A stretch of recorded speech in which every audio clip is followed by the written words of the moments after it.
ಎಲ್ಲರಿಗೂ ನಮಸ್ಕಾರ. ಗರ್ಭ ಸಂಸ್ಕಾರದ ಇಂದಿನ ಈ ತರಗತಿಗೆ ತಮಗೆಲ್ಲರಿಗೂ ಕೂಡ ಸ್ವಾಗತವನ್ನ ಕೋರ್ತಾ ಇದ್ದೇನೆ. ಇಂದಿನ ತರಗತಿಯ ವಿಷಯ new born baby mistakes to be avoided. ಅಂದ್ರೆ ನವಜಾತ ಶಿಶುವಿನ ವಿಷಯದಲ್ಲಿ ನಾವು ಯಾವುದೆಲ್ಲ ತಪ್ಪುಗಳನ್ನ ಮಾಡಬಾರ್ದು ಅಂತ. ಸೊ ಗೊತ್ತಿದ್ದೋ ಕೆಲವು ಮಿಸ್ಟೇಕ್ಸ್ ಅನ್ನ ಮಾಡ್ತೇವೆ. ಅದರಿಂದ ಮಗುವಿಗೆ ತುಂಬಾ ಸಮಸ್ಯೆಗಳು ಉಂಟಾಗಬಹುದು. ಆ ಕಾರಣದಿಂದಾಗಿ ನಾವು ಮೊದಲೇ ತಿಳ್ಕೊಳ್ಳೋದು ಒಳ್ಳೇದು. ಏನ್ ಮಾಡಿದ್ರೆ ಏನಾಗುತ್ತೆ ಅಂತ ಗೊತ್ತಾದ್ರೆ ನಾವು ಮಾಡೋ ತಪ್ಪುಗಳನ್ನ ಕಡಿಮೆ ಮಾಡಬಹುದು, ಸಾಧ್ಯವಾದಷ್ಟು ಕಡಿಮೆ ಮಾಡಬಹುದು. Okay, let's see one by one. Introduction. So new born baby, ನವಜಾತ ಶಿಶು ಅಂದ್ರೆ ಪುಟ್ಟ ಮಗು. ಓಕೆ, ತಾಯಿಯ ಗರ್ಭದಿಂದ ಹೊರಗೆ ಬಂದಿರ್ತದೆ. ಆ ಮಗು ಹುಟ್ಟಿದಾಗ ಆ ಮಗುಗೆ ಈ ಪ್ರಪಂಚವೇ ಹೊಸದು, ಅದಕ್ಕೇನು ಗೊತ್ತಿಲ್ಲ. ಬೇರೆ ಪ್ರಾಣಿಗಳ ತರ ಅಲ್ಲ. ಬೇರೆ ಪ್ರಾಣಿಗಳು ಅಂತ ಹೇಳಿದ್ರೆ ಶೈಶವದಲ್ಲಿ ಮಗು ಬಹಳ ಬೇಗ ಪರಿಸ್ಥಿತಿಗೆ, ಪ್ರಕೃತಿಗೆ ಹೊಂದಿಕೊಳ್ತದೆ. ಬೇರೆ ಪ್ರಾಣಿಗಳಲ್ಲಿ ನೀವು ನೋಡಿರ್ಬೋದು, ಕೆಲವೇ ವಾರಗಳಲ್ಲಿ, ತಿಂಗಳುಗಳಲ್ಲಿ ಅದು ತುಂಬಾ ಸ್ಟ್ರಾಂಗ್ ಆಗಿ ಬಿಡ್ತವೆ ಪ್ರಾಣಿಗಳ ಮರಿಗಳು. ಆದರೆ ಈ ಮನುಷ್ಯ ಹಾಗಲ್ಲ. ಸೊ ಬಹುಶಃ ಮನುಷ್ಯ ಅಪಾರ ಬುದ್ಧಿಮತ್ತೆಯನ್ನು ಗಳಿಸ್ಲಿಕ್ಕೆ ಒಂದು ತುಂಬಾ ತುಂಬಾ ತುಂಬಾ ಸ್ಟ್ರಾಂಗ್ ಆಗಿರುವಂತಹ, ಶಕ್ತಿಶಾಲಿಯಾಗಿರುವಂತಹ ಬುನಾದಿ ಆತನಿಗೆ ಬೇಕು ಅನಿಸ್ತದೆ. ಆ ಸ್ಟ್ರಾಂಗ್ ಫೌಂಡೇಶನ್ ಹಾಕೋದು ಹೇಗೆ? ಈ ಬಾಲ್ಯದ ದಿನಗಳಲ್ಲಿ, ಎಸ್ಪೆಷಲಿ ಫಸ್ಟ್ 3 years ಅಂತ ಹೇಳ್ತೇವೆ, ಫಸ್ಟ್ 1000 days, 1000 ದಿನಗಳು ಅಂತ. ಅದರಲ್ಲೂ ಬಹಳ ಮುಖ್ಯವಾಗಿ ಮಗು ಹುಟ್ಟಿದ ದಿನದಿಂದ ಹಿಡಿದು ಒಂದು 3 ತಿಂಗಳು, 1 ವರ್ಷ ತನಕನೂ ತಗೋಬಹುದು ನಾವು. ಮಗು ತುಂಬಾ ತುಂಬಾ ತುಂಬಾ ಡೆಲಿಕೇಟ್ ಆಗಿರ್ತದೆ, ತುಂಬಾ ನಾಜೂಕಾಗಿರ್ತದೆ. ಓಕೆ, ಇದು ಬಹಳ ಬಹಳ ಮುಖ್ಯವಾದ ಸಮಯ. It's a crucial time. ಇಲ್ಲಿ ನಾವು ಏನಾದ್ರೂ ತಪ್ಪು ಮಾಡಿದ್ರೆ ಅದು ಬಹುಶಃ ಕೊನೆ ತನಕನೂ ಕೂಡ ಮಗುವನ್ನ ಬಾಧಿಸಬಹುದು. ಅದರಿಂದ ನಮ್ಗೆ ಎಷ್ಟು ಜ್ಞಾನ ಇರ್ತದೆ, ಎಷ್ಟು ನಾಲೆಜ್ ಇರ್ತದೆ, ಅಷ್ಟು ಒಳ್ಳೇದು ಇದರ ಬಗ್ಗೆ. ಓಕೆ, ಈಗ ಒಂದೊಂದಾಗಿ ನೋಡುವ ಯಾವ್ದೆಲ್ಲ ಮಿಸ್ಟೇಕ್ಸ್ ನಾವು ಮಾಡಬಾರ್ದು ಅಂತ. First one is kissing the child on lips.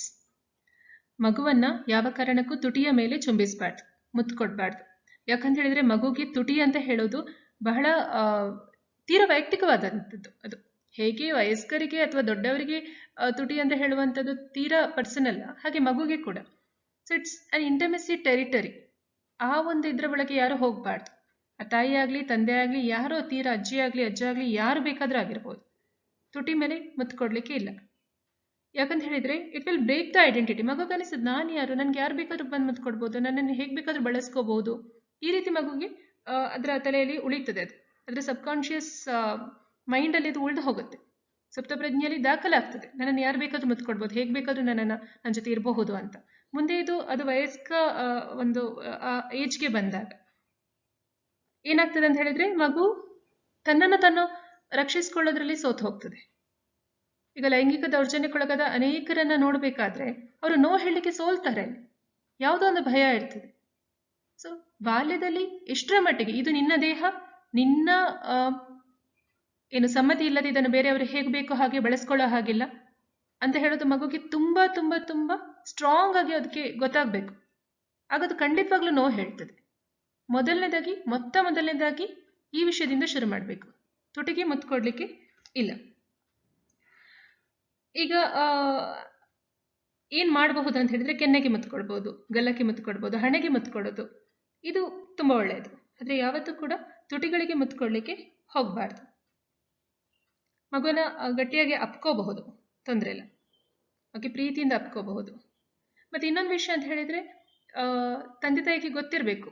ಇದು ಗೊತ್ತಾದಾಗ, ಬೇರೆಯವರು ಆತರ ಮಾಡಿದಾಗ ನೀವು ಹೇಳ್ಬೇಕು, ಆತರ ಏನಾದ್ರೂ ಯಾರಾದ್ರೂ ಮಾಡ್ತಾ ಇದ್ರಿಲ್ಲ, ಅಲ್ಲಿ ಮುತ್ತು ಕೊಡ್ಬೇಡಿ ಅಂತ ನೇರವಾಗಿ ಹೇಳ್ಬೇಕು. ಯಾಕಂತಂದ್ರೆ ಮತ್ತೆ ಅದು ಮಗುಗೆ ಸಮಸ್ಯೆ ಆಗ್ತದೆ ಆ ಕಾರಣದಿಂದಾಗಿ.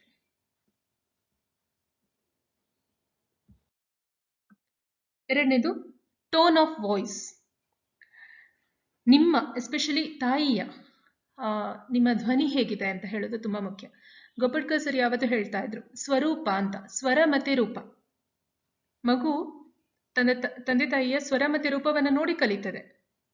ಸ್ವರ, ಧ್ವನಿ ಹೇಗಿದೆ, ರೇಗ್ತೀರಾ ಅಥವಾ ತುಂಬಾ ಶಾರ್ಪ್ ಇರ್ತದೆ ನಿಮ್ಮ ಧ್ವನಿ, ತುಂಬಾ ಸಾಫ್ಟ್ ಆಗಿ ಸ್ವೀಟ್ ಆಗಿ ಮಾತಾಡ್ತೀರಾ, ಇದು ತುಂಬಾ ತುಂಬಾ ಮುಖ್ಯ ಆಗ್ತದೆ. ಯಾಕಂತ ಹೇಳಿದ್ರೆ ನಿಮ್ಮ ಟೋನ್ ಆಫ್ ವಾಯ್ಸ್ ಏನಿದೆ, ನಿಮ್ಮ ಧ್ವನಿ ಹೇಗಿದೆ, ಅದು ನಿಮ್ಮ ಮಗುವಿನ ನರಮಂಡಲವನ್ನ ಸಂಪೂರ್ಣವಾಗಿ ಪ್ರಭಾವಿತಗೊಳಿಸ್ತದೆ. ಸೊ ಹೊಸದಾಗಿ ಅದು ಹೊಸ ಕನೆಕ್ಷನ್ಸ್ ಅನ್ನು ಕೊಡ್ತದೆ. ನೀವು ಎಷ್ಟು ಕಾಮ್ ಆಗಿರ್ತೀರಾ, ಎಷ್ಟು ಶಾಂತವಾಗಿರ್ತೀರಾ, ಅಷ್ಟೇ ಮಗುಗೆ ರೆಸಿಲಿಯನ್ಸ್ ಹೆಚ್ಚುತ್ತದೆ. ಅದೇನು ಕಷ್ಟ ಬಂದರೂ ಕೂಡ ಎದುರಿಸಲಿಕ್ಕೆ ಆರಾಮಾಗಿ ಹೋಗ್ತದೆ, ಮುನ್ನುಗ್ತದೆ ಅದು. Because it feels safe. ಅಥವಾ ಎಲ್ಲಿ ನೀವು ಬೈಲಿಕ್ಕೆ ಶುರು ಮಾಡಿದ್ರೆ, ಪ್ರತಿಯೊಂದಕ್ಕೂ ರೇಗ್ಲಿಕ್ಕೆ, ಪ್ರತಿಯೊಂದಕ್ಕೂ ಬೈಲಿಕ್ಕೆ ಶುರು ಮಾಡಿದ್ರೆ, ಈವನ್ ಮಗುಗೆ ಅದು ಆತಂಕವನ್ನು ಉಂಟು ಮಾಡ್ತದೆ, ಚಿಂತೆಯನ್ನು ಉಂಟು ಮಾಡ್ತದೆ, ಭಯವನ್ನು ಉಂಟು ಮಾಡ್ತದೆ. ಸೊ ಯಾವತ್ತೊಂದು ಪಾಸ್ ತಗೋಬೇಕು. ನಿಮ್ಗೆ ಸಿಟ್ಟು ಬಂತು ಅಂತ ಅಂದ್ಕೊಳ್ಳಿ, ಖಂಡಿತವಾಗ್ಲೂ ಕೂಡ ಏನು ಈ ಪೇರೆಂಟ್ಹುಡ್ ಅಥವಾ ತಾಯ್ತನ ಅಂತ ನೀವೇನು ಕರ್ಕೊಳ್ತೀರಾ, ಇದಷ್ಟು ಸುಲಭ ಇಲ್ಲ. ತುಂಬಾ ತುಂಬಾ ತುಂಬಾ ಸವಾಲುಗಳಿದ್ದಾವೆ. ಸಿಟ್ಟು ಬರ್ತದೆ, ಎಷ್ಟು ಸ್ಟ್ರೈನ್ ಆಗ್ತೀರಾ, it's okay, take a pass. ಒಂದು ಬ್ರೇಕ್ ತಗೊಳ್ಳಿ. ಮಗು ಮೇಲೆ ಏನೋ ರಿಯಾಕ್ಟ್ ಮಾಡೋ ಮುಂಚೆ ಒಂದು ಬ್ರೇಕ್ ತಗೊಳ್ಳಿ, ನಿಡಿದಾಗ ಒಂದು ಉಸಿರು ಬಿಡಿ. ಓಕೆ, ನಿಮ್ಮ ಸ್ವರ, ನಿಮ್ಮ ಧ್ವನಿ ಸರಿ ಇಲ್ಲ ಅಂದ್ರೆ ಆ ಕ್ಷಣಕ್ಕೆ ಮಾತಾಡ್ಲಿಕ್ಕೆ ಹೋಗ್ಬೇಡಿ. ಇದು ತುಂಬಾ ತುಂಬಾ ಮುಖ್ಯ ಆಗ್ತದೆ. ಸೌಂಡ್ ವೇವ್ಸ್, ಈ ಧ್ವನಿಯ ತರಂಗಗಳು ಏನಿದ್ದಾವೆ ಅದು ಮಗುವಿನ ಇಡೀ ಜೀವ ವಿಜ್ಞಾನವನ್ನೇ ಪ್ರಭಾವಿಸ್ತವೆ. Entire child's biology will get shaped. ಅದಕ್ಕೆ ಈ ಪ್ರಪಂಚ ಸೇಫ್ ಅಲ್ಲ ಅಂತ ಅನಿಸ್ಬಿಡ್ತದೆ.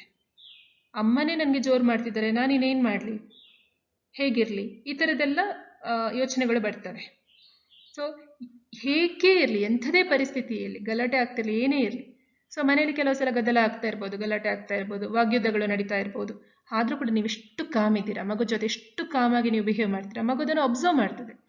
ಸೊ ಇಂಥದ್ದೆಲ್ಲ ಕಿರಿಕಿರಿಗಳ ನಡುವೆ ಕೂಡ ನನ್ನ ಅಮ್ಮ ಶಾಂತವಾಗಿದ್ದಾರೆ ಅಂದರೆ ಮಗು ಅದೇ ನಡವಳಿಕೆಯನ್ನು ತನ್ನಲ್ಲಿ ತಾನು ಅಳವಡಿಸ್ಕೊಳ್ಳಿಕ್ಕೆ ಶುರು ಮಾಡ್ತದೆ. ಸೊ ಎಂಥದೇ ಪರಿಸ್ಥಿತಿ, ನೀವು ಸುಸ್ತಾದರೂ ಕೂಡ ಅಷ್ಟೇ, ನಿಮ್ಮ ಟೋನ್ ತುಂಬ ತುಂಬ ತುಂಬ ಮುಖ್ಯ. ಅದಕ್ಕೋಸ್ಕರ ಈ ಟೈಮಲ್ಲಿ, ಪ್ರೆಗ್ನೆನ್ಸಿ ಟೈಮಲ್ಲಿ ನೀವು ಅದನ್ನು ಫಾಲೋ ಮಾಡೋದು ತುಂಬ ಒಳ್ಳೆಯದು. ಸಾಫ್ಟಾಗಿ, ಸ್ವೀಟಾಗಿ, ಶಾಂತವಾಗಿ ಮಾತಾಡ್ಕೊಳ್ಳುವಂಥದ್ದು. ಯಾಕಂತ ಹೇಳಿದರೆ ಮಗು ಅದರಷ್ಟಕ್ಕೆ ಕಲ್ತ್ಕೊಂಡು ಬರೋದಿಲ್ಲ. ಈ ಭಾವನೆಗಳನ್ನು ನಿಯಂತ್ರಿಸೋದನ್ನು ಮಗು ಅದರಷ್ಟಕ್ಕೆ ಕಲ್ತ್ಕೊಂಡು ಬರೋದಿಲ್ಲ. ಮೊದಲನೇದಾಗಿ ಒಂದು, ನೀವು ಗರ್ಭದಲ್ಲಿ ಇದ್ದಾಗ, ಅಂದರೆ ಗರ್ಭ ಧರಿಸಿದಾಗ ನೀವು ಯಾವ ಥರ ನಿಮ್ಮ ಭಾವನೆಗಳನ್ನು ನಿಯಂತ್ರಿಸ್ಕೊಳ್ತೀರಾ ಅದು, ಮತ್ತು ಮಗು ಹುಟ್ಟಿದ ನಂತರ ಮಗುವಿನ ಎದುರಲ್ಲಿ ನೀವು ಯಾವ ಥರ ವರ್ತಿಸ್ತೀರಿ, ನಿಮ್ಮ ಭಾವನೆಗಳನ್ನು ಯಾವ ಥರ ನಿಯಂತ್ರಣ ಮಾಡ್ಕೊಳ್ತೀರಾ, ಅದನ್ನು ನೋಡಿ ಅದೇ ಸಿಸ್ಟಮನ್ನು ಮಗು ತೆಗೆದುಕೊಳ್ತದೆ. It borrows the emotional regulation pattern that the mother has. Especially ತಾಯಿಯ ಒಂದು ಇಮೋಷನಲ್ ರೆಗ್ಯುಲೇಷನ್ ಪ್ಯಾಟರ್ನ್ ಅನ್ನು ಅದು ತೆಗೆದುಕೊಳ್ತದೆ. Third one, independence. ಇಂಡಿಪೆಂಡೆನ್ಸ್ ಈಗ ಕೆಲವರಿಗೆ ಇರ್ತದೆ, ನನ್ನ ಮಗು ಇಂಡಿಪೆಂಡೆಂಟ್ ಆಗಬೇಕು, ಆದಷ್ಟು ಬೇಗ ಇಂಡಿಪೆಂಡೆಂಟ್ ಆಗಬೇಕು ಅಂತ. They rush towards that act of making the baby independent. ಏನಾದರೂ ನೀನೇ ಮಾಡ್ಕೊ, ಎಷ್ಟು ಬೇಗ ಸಾಧ್ಯ ಆಗುತ್ತೆ ಅಷ್ಟು ಬೇಗ ಇಂಡಿಪೆಂಡೆಂಟ್ ಮಾಡೋದು ಅಂತ. ಆದರೆ ಇದು ನಿಜವಾಗ್ಲೂ ತಪ್ಪು ಕಲ್ಪನೆ. ನೀವು ನೋಡಿರ್ಬೋದು, ಮುಂಚೆಯಿಂದನೂ ಅಷ್ಟೇ ಮಗು ಅಂತ ಹೇಳೋದು ತಾಯಿಯ ಜೊತೆಗೇ ಇರ್ತದೆ, ತಾಯಿಗೆ ಅಂಟ್ಕೊಂಡೇ ಇರುತ್ತೆ. ಸಣ್ಣ ಪಾಪುಗಳನ್ನು ನೀವು ಆದಿವಾಸಿ ಜನಾಂಗದಲ್ಲಿ ಕೂಡ ಬೇಕಿದ್ರೆ ನೋಡಿ, ತಾಯಿಯ ಇದಕ್ಕೆ ಜೋಳಿಗೆ ಹಾಕ್ಕೊಂಡಿರ್ತಾರೆ, ಅಂದರೆ ತಾಯಿಯೊಟ್ಟಿಗೆ ಬೆಚ್ಚಗಿರ್ತದೆ. ನಿಜವಾಗಿ ಪ್ರಕೃತಿ ಧರ್ಮ ಇದು. ಮಗುವನ್ನು ಸಪ್ರೇಟ್ ಮಾಡಬಾರ್ದು. ಸಣ್ಣ ಮಗುವನ್ನು ಸಪ್ರೇಟ್ ಮಲಗಿಸ್ತಾರೆ ಬೇರೆ ಬೇರೆ ದೇಶಗಳೆಲ್ಲ, ನೀವು ನೋಡಿರ್ಬೋದು. ತಪ್ಪದು. ಸೊ ಯಾವತ್ತೂ ಕೂಡ ಮಗು ತಾಯಿಯಿಂದ ಸಪ್ರೇಟ್ ಆಗಿ ಇರಬಾರ್ದು ಅಂತ, ಸಣ್ಣ ಮಗು. ಓಕೆ, ಸೊ ಇಂಡಿಪೆಂಡೆನ್ಸ್ ಅಂತ ಹೇಳೋದು ಅದು ತಪ್ಪು ಕಲ್ಪನೆ. ಮಗು ಸಪ್ರೇಟ್ ಆಗಿ ಮಲ್ಕೋಬೇಕು, ಇಲ್ಲ, ಅದು ಅಷ್ಟು ಅದಕ್ಕೆ ಅದ್ರ ಬುದ್ಧಿ ಬಲ್ತಿರೋದಿಲ್ಲ. 3 ವರ್ಷದ ಒಳಗೆ ಮಗು ಇಂಡಿಪೆಂಡೆಂಟ್ ಆಗೋ ಯೋಚನೆನೇ ಮಾಡಲ್ಲ. ಕನೆಕ್ಷನ್ ಬೇಕದಕ್ಕೆ. ನೀವು ಅಕ್ಕಪಕ್ಕ ಕಾಣಿಸಿದ್ರು ಸಾಕು, ಅದೇನೋ ಕೆಲಸ ಮಾಡ್ಕೊಂಡಿರ್ತದೆ, ಬಟ್ ನೋಡ್ತಾ ಇರ್ತದೆ ನೋಡಿ ಬೇಕಿದ್ರೆ ತಾಯಿಯನ್ನ, ತಾಯಿ ಇದ್ದಾಳ ಇಲ್ವಾ, because it always needs a connection. ನಾವು ಅದನ್ನು ದೂರ ಮಾಡಬಾರ್ದು ಮಕ್ಕಳನ್ನ. ಓಕೆ, ಮತ್ತೆ ಯಾವಾಗಲೂ ಅಂಟ್ಕೊಂಡಿರುತ್ತೆ, ಅದರ ಬಗ್ಗೆ ಆತಂಕ ಬೇಡ. ಕನಿಷ್ಠ 3 ವರ್ಷ ತನಕ ಆಯಿತು, ಅಂಟ್ಕೊಳ್ಳಿ, ಪರವಾಗಿಲ್ಲ, ನಿಮ್ಮ ಜೊತೆ ಇರ್ತದೆ, ಇರಲಿ, ತೊಂದರೆ ಇಲ್ಲ. ಗೌರವಿಸಿ ಅದನ್ನು. ನಿಧಾನಕ್ಕೆ ಅದು ತನ್ನಷ್ಟಕ್ಕೆ ಅದಕ್ಕೆ ಆ ಧೈರ್ಯ ಸಿಕ್ಕಿದಾಗ, ಓಕೆ, ಆ ಸೆಕ್ಯೂರಿಟಿ ಸಿಕ್ಕಿದಾಗ ಅದೇನು ಮಾಡ್ತದೆ ಅಂತ ಹೇಳಿದ್ರೆ, ಓಕೆ, ಒಂದು ಸ್ವಲ್ಪ ಅಮ್ಮನ ಬಿಟ್ಟು ಮುಂದೆ ಹೋಗ್ಲಿಕ್ಕೆ ನೋಡ್ತದೆ. ಯಾಕಂದರೆ ಅದರ ಬೇಸ್ ಏನಿದೆ, ಫೌಂಡೇಶನ್ ಏನಿದೆ, ಅದು ತುಂಬ ಗಟ್ಟಿಯಾಗಿರ್ತದೆ. ಸೊ ಅದಕ್ಕೋಸ್ಕರ ಮೊದಲನೇದಾಗಿ ನೀವು ಮಗು ಸ್ವತಂತ್ರನಾಗಬೇಕು ಅಂತ ಬಯಸಿದರೆ ಮೊದಲು ನೀವು ತುಂಬ ಅದಕ್ಕೆ ಸಪೋರ್ಟ್ ಕೊಡಬೇಕು. ಅಂದರೆ ಅದಕ್ಕೆ ಸೇಫ್ಟಿ ಫೀಲ್ ಮಾಡಬೇಕು. ಅದು ತುಂಬ ತುಂಬ ಮುಖ್ಯ. ಸೊ ಮುಂದೆ ಈ ಥರ ಸೇಫ್ಟಿ ಫೀಲ್ ಮಾಡಿದ ಮಕ್ಕಳು ಮುಂದೆ ಸ್ವಾವಲಂಬಿ ಆಗ್ತಾರೆ, ತಮ್ಮ ಕಾಲ ಮೇಲೆ ತಾವು ನಿಂತ್ಕೊಳ್ತಾರೆ. ಅಂದರೆ ನಾವು ಹಾಗೆ ಅಂದ್ಕೋಬಾರ್ದು, ಈಗ ಎಲ್ಲಕ್ಕೂ ನಾನು ಮಾಡಿದರೆ ಮುಂದೆ ಹೇಗೆ, ಇಲ್ಲ. ಸಣ್ಣದದು ಮಗು, ಕನಿಷ್ಠ 3 ವರ್ಷಗಳ ತನಕ ಆದರೂ ಕೂಡ ನೀವು ಮಗುಗೆ ಏನು ಬೇಕು ಅದನ್ನು ಪ್ರೊವೈಡ್ ಮಾಡಲಿಕ್ಕೆ, ಒದಗಿಸ್ಕೊಳ್ಳಿಕ್ಕೆ ನೀವು ಇರಬೇಕು ಅಲ್ಲಿ. ಓಕೆ, ಮತ್ತು ಮಗು ಅಳಬೇಕಾದ್ರೆ ಕೂಡಲೇ ಹೋಗಿ ಮಗುವನ್ನು ಎತ್ಕೋಬೇಕು, ಆ ವಿಷಯವನ್ನು ಗಮನಿಸಬೇಕು. ಮಗು ಅಳ್ತಾ ಇದೆ ಅಂತ ಹೇಳಿ ಸುಮ್ಮನೆ ಬಿಟ್ಬಿಡೋದಲ್ಲ. ಮಗು ಎಷ್ಟು ಅಳ್ತದೆ ನೋಡಿ, ಅಷ್ಟು ಅದರದ್ದು ಮೆದುಳಿಗೆ ಸಮಸ್ಯೆ ಆಗ್ತದೆ. ನಾನು ಕೆಲವು ಕೇಸಲ್ಲಿ ನೋಡಿದ್ದೆ ಆ ಥರ. ಸಣ್ಣದಿರುವಾಗ ತೀರಾ ಹತ್ತು ಇದ್ದ ಮಕ್ಕಳು ಮುಂದೆ ಬಹಳ ಬೇಗ ಡಿಪ್ರೆಷನ್ಗೆ ಹೋಗುವಂಥದ್ದು, ಅವರ ಭಾವನೆಗಳನ್ನು ನಿಯಂತ್ರಿಸ್ಕೊಳ್ಳಿಕ್ಕೆ ಕಷ್ಟಪಡುವಂಥದ್ದು, ಇಂಥ ಕೇಸಸ್ ಅನ್ನು ನೋಡಿದ್ದೇನೆ. ಅದರ ಆಧಾರದ ಮೇಲೆ ಹೇಳ್ತಾ ಇದ್ದೇನೆ, ಮಗುವನ್ನು ಅಳ್ಳಿಕ್ಕೆ ಬಿಡಬಾರ್ದು ಅಂತ. ಅಳ್ಳಿಕ್ಕೆ ಬಿಡಬಾರ್ದು ಅಂದ್ರೆ ಏನು? ಸಣ್ಣ ಮಗು ಅಂದ್ರೆ ನೋಡಿ, ಅದರ ದೇಹ ಇಷ್ಟು ಪುಟಾಣಿ ದೇಹ, ತುಂಬ ದೊಡ್ಡ ದೊಡ್ಡ ಭಾವನೆಗಳು, ಈ ಕೋಪ, ಈ ಸಿಟ್ಟು, ಬೇಜಾರೆಲ್ಲ ಎಷ್ಟು ದೊಡ್ಡ ಭಾವನೆಗಳು. ಆ ಸಣ್ಣ ದೇಹದಲ್ಲಿ ಅಷ್ಟು ದೊಡ್ಡ ಭಾವನೆಗಳನ್ನು ಇಟ್ಕೊಳ್ಳೋದು ಎಷ್ಟೆಷ್ಟು ಕಷ್ಟ ಅದಕ್ಕೆ. ಅದು ತುಂಬಾ ಸಮಯ ತನಕ ಅಳ್ತೀವಿ. ಒಂದು 5 ನಿಮಿಷ ಮಗು ಹತ್ತಿತ್ತು ಅಂದ್ರೆ ಎಷ್ಟು ಅದಕ್ಕೆ ಸುಸ್ತಾಗಬೇಡ, ಅದರ ಜೀವಕ್ಕೆ ಎಷ್ಟು ಸಮಸ್ಯೆ ಆಗ್ಬೇಡ. ಸೊ ಅದಕ್ಕೋಸ್ಕರ ಹತ್ತಿದ ತಕ್ಷಣ ಕೂಡಲೇ ಹೋಗ್ಬೇಕು, ಮಗುನ ಎತ್ಕೋಬೇಕು, ಏನ್ ಸಮಸ್ಯೆ ಅಂತ ನೋಡ್ಬೇಕು, ಸಮಾಧಾನ ಮಾಡಬೇಕು. ಆಗ ಅದಕ್ಕಾಗ್ತದೆ, ಓಕೆ ನನ್ನನ್ನು ಗಮನಿಸೋರಿದ್ದಾರೆ, ಪ್ರೀತಿಸೋರಿದ್ದಾರೆ ಅಂತ. Emotional safety is the key ಅಷ್ಟೇ. ಮಗುಗೆ ಎಷ್ಟರ ಮಟ್ಟಿಗೆ ಭಾವನಾತ್ಮಕವಾಗಿ ನಾನು ತುಂಬ ತುಂಬ ತುಂಬ ಸೇಫ್ ಆಗಿದ್ದೇನೆ, ನನಗೆ ಏನು ಸಮಸ್ಯೆ ಆಗೋದಿಲ್ಲ ಅಂತ ಅನಿಸ್ತದ, ಅಷ್ಟರ ಮಟ್ಟಿಗೆ ಮಗು ಮುಂದುವರಿಯುತ್ತದೆ. ಮತ್ತೆ ಸೆಲ್ಫ್ ಸೂದಿಂಗ್ ಅಂತ ಇದೆ, ಅದು ಫಾರಿನ್ ಕಂಟ್ರೀಸಲ್ಲಿ ಕೆಲವು ಕಡೆ ಮಗು ಅದೇ ಸಮಾಧಾನ ಆಗಬೇಕು ಅಂತ. ಖಂಡಿತ ಇದು ದೊಡ್ಡ ತಪ್ಪು ಅದು. ಆ ಥರ ಯೋಚನೆನೇ ಇಟ್ಕೋಬೇಡಿ. ಸೆಲ್ಫ್ ಸೂದಿಂಗ್ ಮಾಡ್ಲಿಕ್ಕೆ ಅದಕ್ಕೆ ಇನ್ನೂ ಸಮಯ ಇದೆ. ಸೆಲ್ಫ್ ಸೂದಿಂಗ್ ಯಾವಾಗ ಮಾಡ್ತದೆ, ಅದು ಸಮಾಧಾನ ಮಾಡ್ಕೊಳ್ಳಿಕ್ಕೆ ಇನ್ನೂ ಅದು ದೊಡ್ಡವರಾಗಬೇಕು ಅದು. ಓಕೆ, ಸೊ ಈಗ ರೆಗ್ಯುಲೇಟ್ ಮಾಡಬೇಕು. ರೆಗ್ಯುಲೇಟ್ ಅಂದರೆ ನೀವು ಮಗು ಜೊತೆ ಇರಬೇಕು. ಮತ್ತು ಯಾವತ್ತೂ ಕೂಡ ಡಿಸ್ಮಿಸ್ ಮಾಡಬಾರ್ದು ಅದರದ್ದೇನು ಭಾವನೆಗಳನ್ನು. ಅಳ್ಬೇಡ ಇಲ್ಲ. ಆಗ ಮಗುಗೆ ಅಳೋದೇ ತಪ್ಪು ಅಂತ ಅನಿಸ್ತದೆ. ಎಸ್ಪೆಷಲಿ ಗಂಡು ಮಕ್ಕಳಿಗೆ ಹೇಳ್ತಾರೆ ಅಳ್ಬಾರ್ದು ಅಂತ. ತಪ್ಪದು. ಮಗು ಅಳ್ಬೇಕಾದ್ರೆ ಫಸ್ಟಿಗೆ ನೀವು ಕಂಟ್ರೋಲ್ ಮಾಡ್ಕೋಬೇಕು. ನೀವು ದೀರ್ಘವಾಗಿ ಉಸಿರಾಡಿ ಮಗು ಹತ್ರ ಹೋಗಿ ಮಗುವನ್ನು ತಪ್ಕೊಳ್ಳಿ, ಮಗುವನ್ನು ಸವರಿ, ಮಗುಗೆ ಹಗ್ ಮಾಡಿ, ಗಟ್ಟಿಯಾಗಿ ಬಿಗಿಯಾಗಿ ಹಗ್ ಮಾಡಿ, ಇಟ್ಸ್ ಓಕೆ ಅಂತ ಹೇಳಿ, ನಂಗೆ ಗೊತ್ತು ನಿಂಗೆ ಬೇಜಾರಾಗಿದೆ ಅಂತ, ಪಾಪ ನೀನು, ಈ ಥರ. ಮಗುಗೆ ಏನಾಗುತ್ತೆ, ಮಗುಗೆ ಫಸ್ಟ್ ಅದನ್ನು ಒಪ್ಕೊಳ್ಳೋದು ಭಾವನೆಗಳನ್ನು. ಸಿಟ್ಟು ಬಂದಿದೆ ನಿಂಗೆ ತುಂಬ ಸಿಟ್ಟು ಬಂದಿದೆ, ಇಟ್ಸ್ ಓಕೆ ಪುಟ್ಟ, ಇಟ್ಸ್ ಓಕೆ ಅಂತ ಹೇಳಿ ಬೆನ್ನನ್ನು ಸವರಬೇಕು. ನೀವು ಹೇಗೆ ಉಸಿರಾಡ್ತೀರಾ ಮಗು ಅದನ್ನೇ ಕಾಪಿ ಮಾಡ್ತದೆ. ಒಂದು 10-20 ಸೆಕೆಂಡಲ್ಲಿ ಮಗು ಕೂಡ ನಿಧಾನಕ್ಕೆ ಕಾಮ್ ಆಗ್ತದೆ. ಬೆನ್ನು ಸವರಿ, ಆ ಭಾವನೆಯಿಂದ ಹೊರಗೆ ಬರಲಿಕ್ಕೆ ಅದಕ್ಕೆ ಸಹಾಯ ಮಾಡಿ, ನಿಧಾನಕ್ಕೆ ಸಹಾಯ ಮಾಡ್ಬೋದು. ಓಕೆ, ನಾವಿನ್ನಿದ್ದಾನೆ ಏನು ಮಾಡ್ಬೋದು, ಹೇಗೆ ನಾವು ಮುಂದುವರಿಬೋದು, ಓಕೆ ನಿನ್ಗೆ ಬೇಜಾರಾಯ್ತಲ್ಲ ಏನು ಮಾಡ್ಬೋದು, ನಿಧಾನಕ್ಕೆ ಶಾಂತವಾಗಿ ಮಾಡೋಣ. ಈ ಥರ ಮಗು ಹತ್ರ ಮಾತಾಡಬೇಕು. ಅದು ಬಿಟ್ಟು ಅಳ್ಬೇಡ, ಅಳೋದು ತಪ್ಪು, ಈಗೇನಾಯಿತು ಅಂತ. ನಿಮಗೆ ಅದು ಸಣ್ಣ ವಿಷಯ ಅನಿಸ್ಬೋದು, ಬಟ್ ಮಗುಗೆ ತುಂಬ ದೊಡ್ಡ ವಿಷಯ.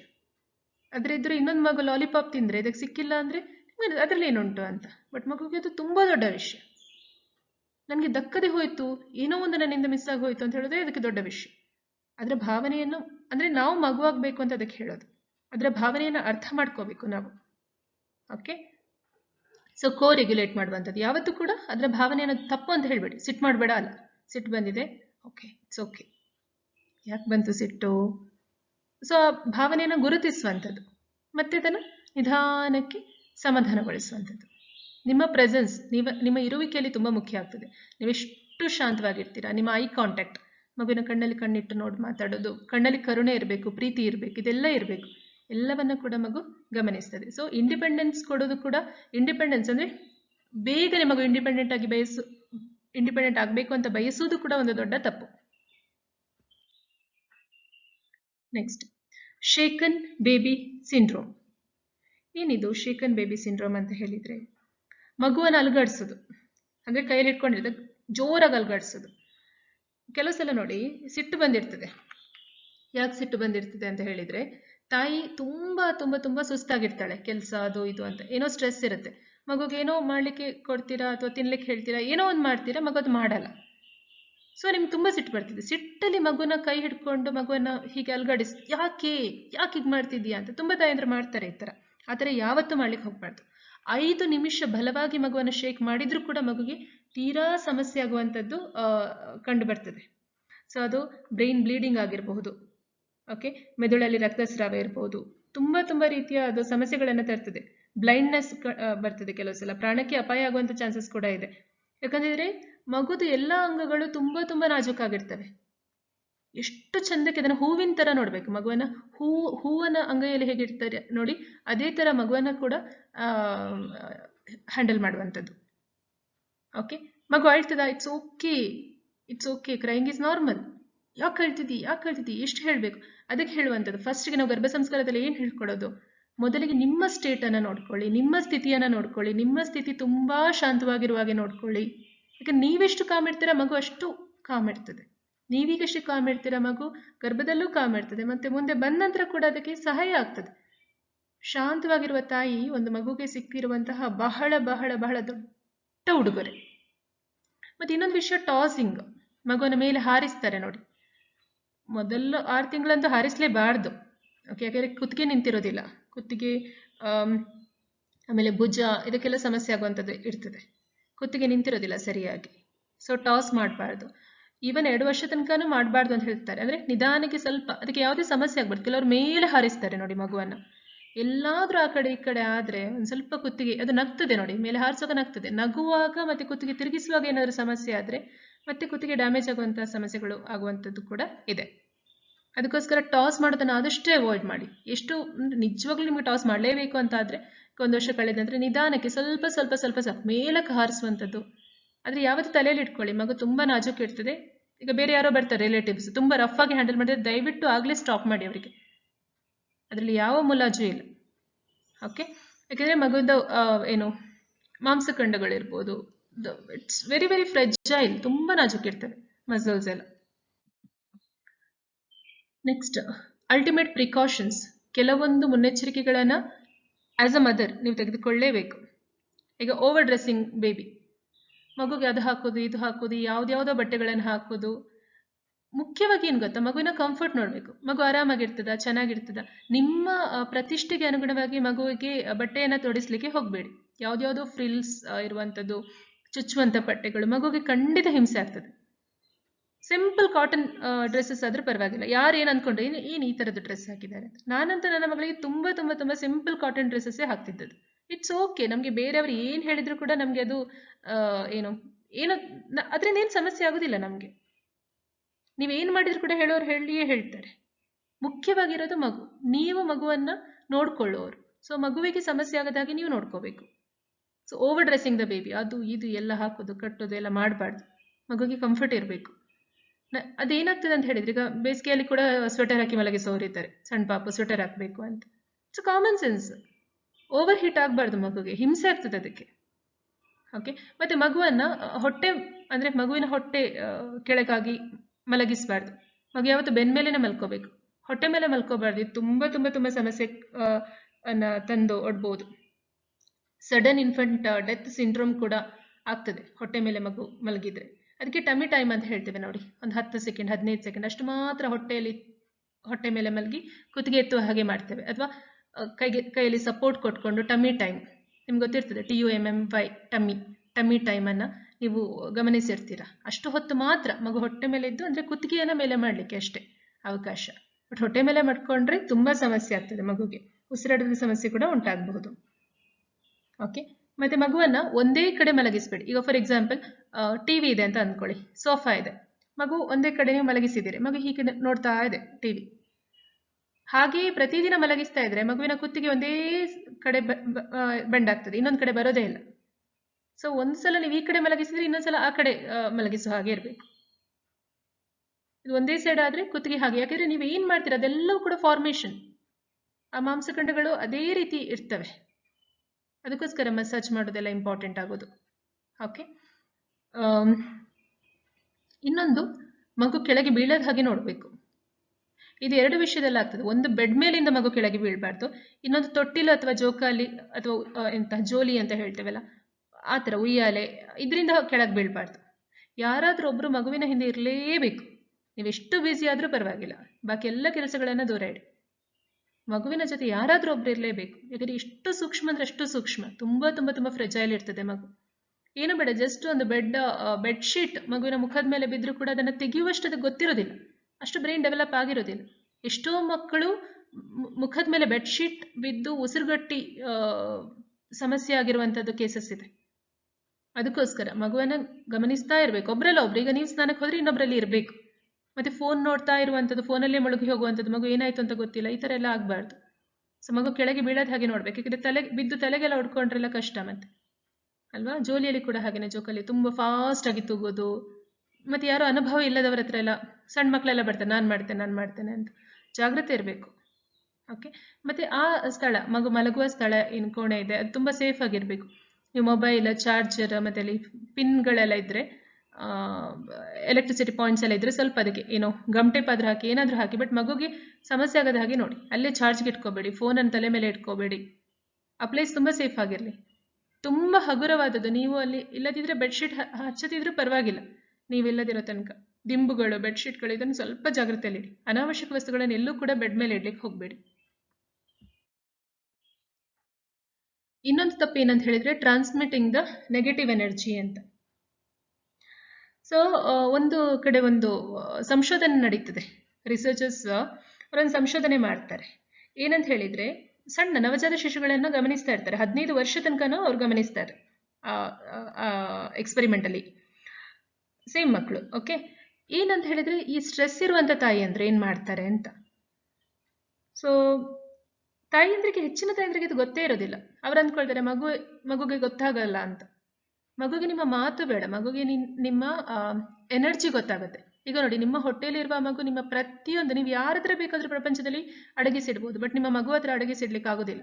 ಯಾಕೆಂದ್ರೆ ಅದು ಗರ್ಭದಲ್ಲಿ ಇರುವಾಗ ಪ್ರತಿಯೊಂದು ಭಾವವನ್ನು ಕೂಡ ಫೀಲ್ ಮಾಡುತ್ತೆ. ನೀವೇನು ಫೀಲ್ ಮಾಡ್ತೀರೋ ಅದು ಫೀಲ್ ಮಾಡ್ತದೆ. ಬರೀ 11 ನಿಮಿಷ ನೀವು ಸ್ಟ್ರೆಸ್ಡ್ ಔಟ್ ಇದ್ರೆ ಮಗು ಜೊತೆ ಇರುವಾಗ ಮಗದನ್ನ ಕೂಡಲೇ ಅಬ್ಸಾರ್ವ್ ಮಾಡಿಬಿಡ್ತದೆ. ಕೆಲವು ಸಲ ತಾಯಿ ತುಂಬ ಬೇಜಾರಾದಾಗ ಸೈಲೆಂಟ್ ಆಗಿ ದುಃಖದಿಂದ ಇರ್ಬೋದು, ಸೈಲೆಂಟ್ ಆಗಿ ತುಂಬ ಏನು ಮೌನವಾಗಿ ತನ್ನಷ್ಟಕ್ಕೆ ತಾನು ಆ ನೀರವತೆಯಲ್ಲಿ ಅಳ್ತಾ ಇರ್ಬೋದು, ಸಿಡಿಮಿಡಿಗೊಳ್ತಾ ಇರ್ಬೋದು, ಒಳಗಡೆ ತುಂಬ ಕೋಪ ಇಟ್ಕೊಂಡಿರ್ಬೋದು, ಒಳಗಡೆ ಸುಸ್ತಾಗಿ ಹೋಗಿದ್ದಿರ್ಬೋದು. ಕೆಲವು ತಾಯಿಯಂದ್ರು ಗೋಡೆಗೆ ತಲೆಯನ್ನು ಚಚ್ಕೊಳ್ತಾರೆ, ಯಾಕಪ್ಪ ಅಂತ ತಲೆ ಮೇಲೆ ಕೈ ಹಾಕಿ ಚಚ್ಕೊಳ್ತಾರೆ, ತಲೆ ಚಚ್ಕೊಳ್ಳೋದಿರುತ್ತಲ್ಲ ಆ ಥರ. ಇದೆಲ್ಲವೂ ಕೂಡ ನೆಗೆಟಿವ್ ಎಮೋಷನ್ಸ್.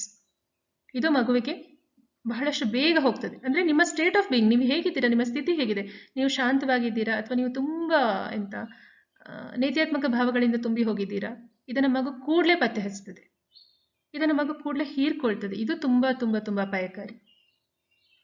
ಇಲ್ಲಿ ಕೂಡ ಅವರು ಗಮನಿಸಿದ್ರಲ್ಲ ರಿಸರ್ಚರ್ಸ್, ಅವರಿಗೆ ಸಿಕ್ಕಿದ್ದು ಕೂಡ ಹಾಗೇನೆ. ಮುಂದೆ ಅವರ ಪ್ರೀಫ್ರಂಟಲ್ ಕಾರ್ಟೆಕ್ಸ್ ಏನಿತ್ತು ಮಕ್ಕಳಲ್ಲಿ, ನಿರ್ಧಾರಗಳನ್ನ ತೆಗೆದುಕೊಳ್ಳುವಂಥದ್ದು, ಬುದ್ಧಿವಂತಿಕೆಗೆ ಸಂಬಂಧಪಟ್ಟದ್ದು, ಅದೆಲ್ಲವೂ ಕೂಡ ಡೆವಲಪ್ಮೆಂಟ್ ತುಂಬ ಲೇಟ್ ಆಯಿತು, ಶ್ರಿಂಕ್ ಆಯ್ತದೆ ಏರಿಯಾ. ಎಷ್ಟು ಬೆಳಿಬೇಕು ಅಷ್ಟು ಬೆಳಿಲೇ ಇಲ್ಲ. ಯಾಕಂದ್ರೆ ಕಾನ್ಸ್ಟೆಂಟ್ ಸ್ಟ್ರೆಸ್, ತಾಯಿ ಯಾವತ್ತು ಟೆನ್ಷನಲ್ಲಿರೋದು. ಈವನ್ ಬ್ರೆಸ್ಟ್ ಫೀಡ್ ಮಾಡುವಾಗ ಕೂಡ, ಮಗುಗೆ ಹಾಲುಣಿಸುವಾಗ ಕೂಡ ನಿಮ್ಮ ಯೋಚನೆಗಳು, ಭಾವನೆಗಳು, ನಿಮ್ಮ ಸ್ಥಿತಿ ಹೇಗಿರ್ತದೆ ಅದು ಕೂಡ ತುಂಬ ಮುಖ್ಯ.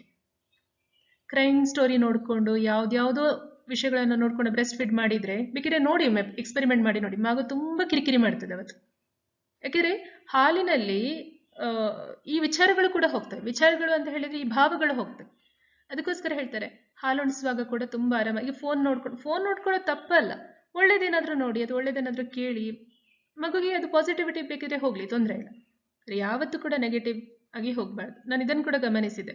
ಒಬ್ರು ಕ್ಲೈಂಟ್ ಯಾವತ್ತು ಅವರು ಕ್ರೈಮ್ ಇಂಥದ್ದೆಲ್ಲ ಕಾದಂಬರಿಗಳನ್ನು ಓದ್ತಾ ಇದ್ರು, ಬ್ರೆಸ್ಟ್ ಫೀಡ್ ಮಾಡುವಾಗ ಮಗು ತುಂಬಾ ಕಿರಿಕಿರಿ ಮಾಡ್ಲಿಕ್ಕೆ ಸ್ಟಾರ್ಟ್ ಮಾಡಿತ್ತು, ಮತ್ತೆ ಅವ್ರು ಸ್ಟಾಪ್ ಮಾಡಿದ್ರು ಅದನ್ನು.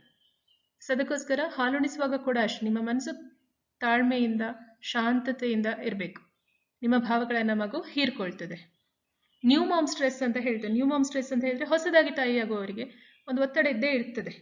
ಇದು ಯಾವಾಗ ಹೆಚ್ಚಾಗಿರ್ತದೆ ಅಂತ ಹೇಳಿದ್ರೆ, ಅವರಿಗೆ ಸಹಾಯ ಮಾಡೋರು ಯಾರು ಇರೋದಿಲ್ಲ, ಗಂಡ ಸಪೋರ್ಟ್ ಮಾಡಲ್ಲ, ಮನೆಯಲ್ಲಿ ಯಾರು ಸಪೋರ್ಟ್ ಮಾಡಲ್ಲ, ಫ್ಯಾಮಿಲಿಯಲ್ಲಿ ಯಾರು ಸಪೋರ್ಟ್ ಮಾಡಲ್ಲ, ಅಂದ್ರೆ ಎಲ್ಲವನ್ನು ಇವರೇ ಮಾಡ್ಕೊಳ್ಳುವಾಗ ಸುಸ್ತಾಗಿ ಹೋಗ್ತದೆ ಅವರಿಗೆ.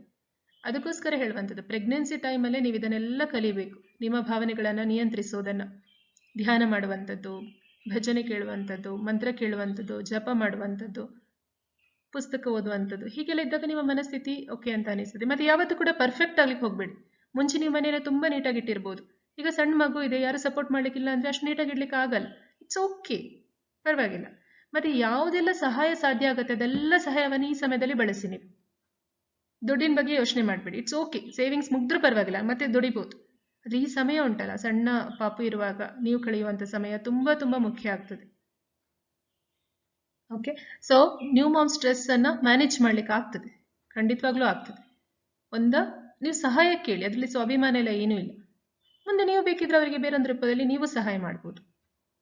ಆದ್ರೆ ಈ ಸಮಯದಲ್ಲಿ ಎಲ್ಲರ ಸಹಾಯ ನಿಮಗೆ ಬೇಕಾಗ್ತದೆ. ಮತ್ತೆ ಎಲ್ಲವನ್ನ ನಾನು ಮ್ಯಾನೇಜ್ ಮಾಡ್ತೇನೆ, ಎಲ್ಲವನ್ನ ನಾನು ಪರ್ಫೆಕ್ಟ್ ಆಗಿ ಮಾಡ್ತೇನೆ, ಇದು ಎಲ್ಲವನ್ನ ಮಾಡ್ತೇನೆ, ಇದೆಲ್ಲ ಹಠಗಳಿದ್ರೆ ಅದನ್ನೆಲ್ಲ ಸ್ವಲ್ಪ ಬದಿಗಿಡಿ. ಯಾಕಂದ್ರೆ ಆ ಸ್ಟ್ರೆಸ್ ಮಗು ಹೀರ್ಕೊಳ್ತದೆ, ಮಗುಗೆ ಅದು ಒಳ್ಳೇದಲ್ಲ. ಅದಕ್ಕೋಸ್ಕರ don't transmit the negative energy.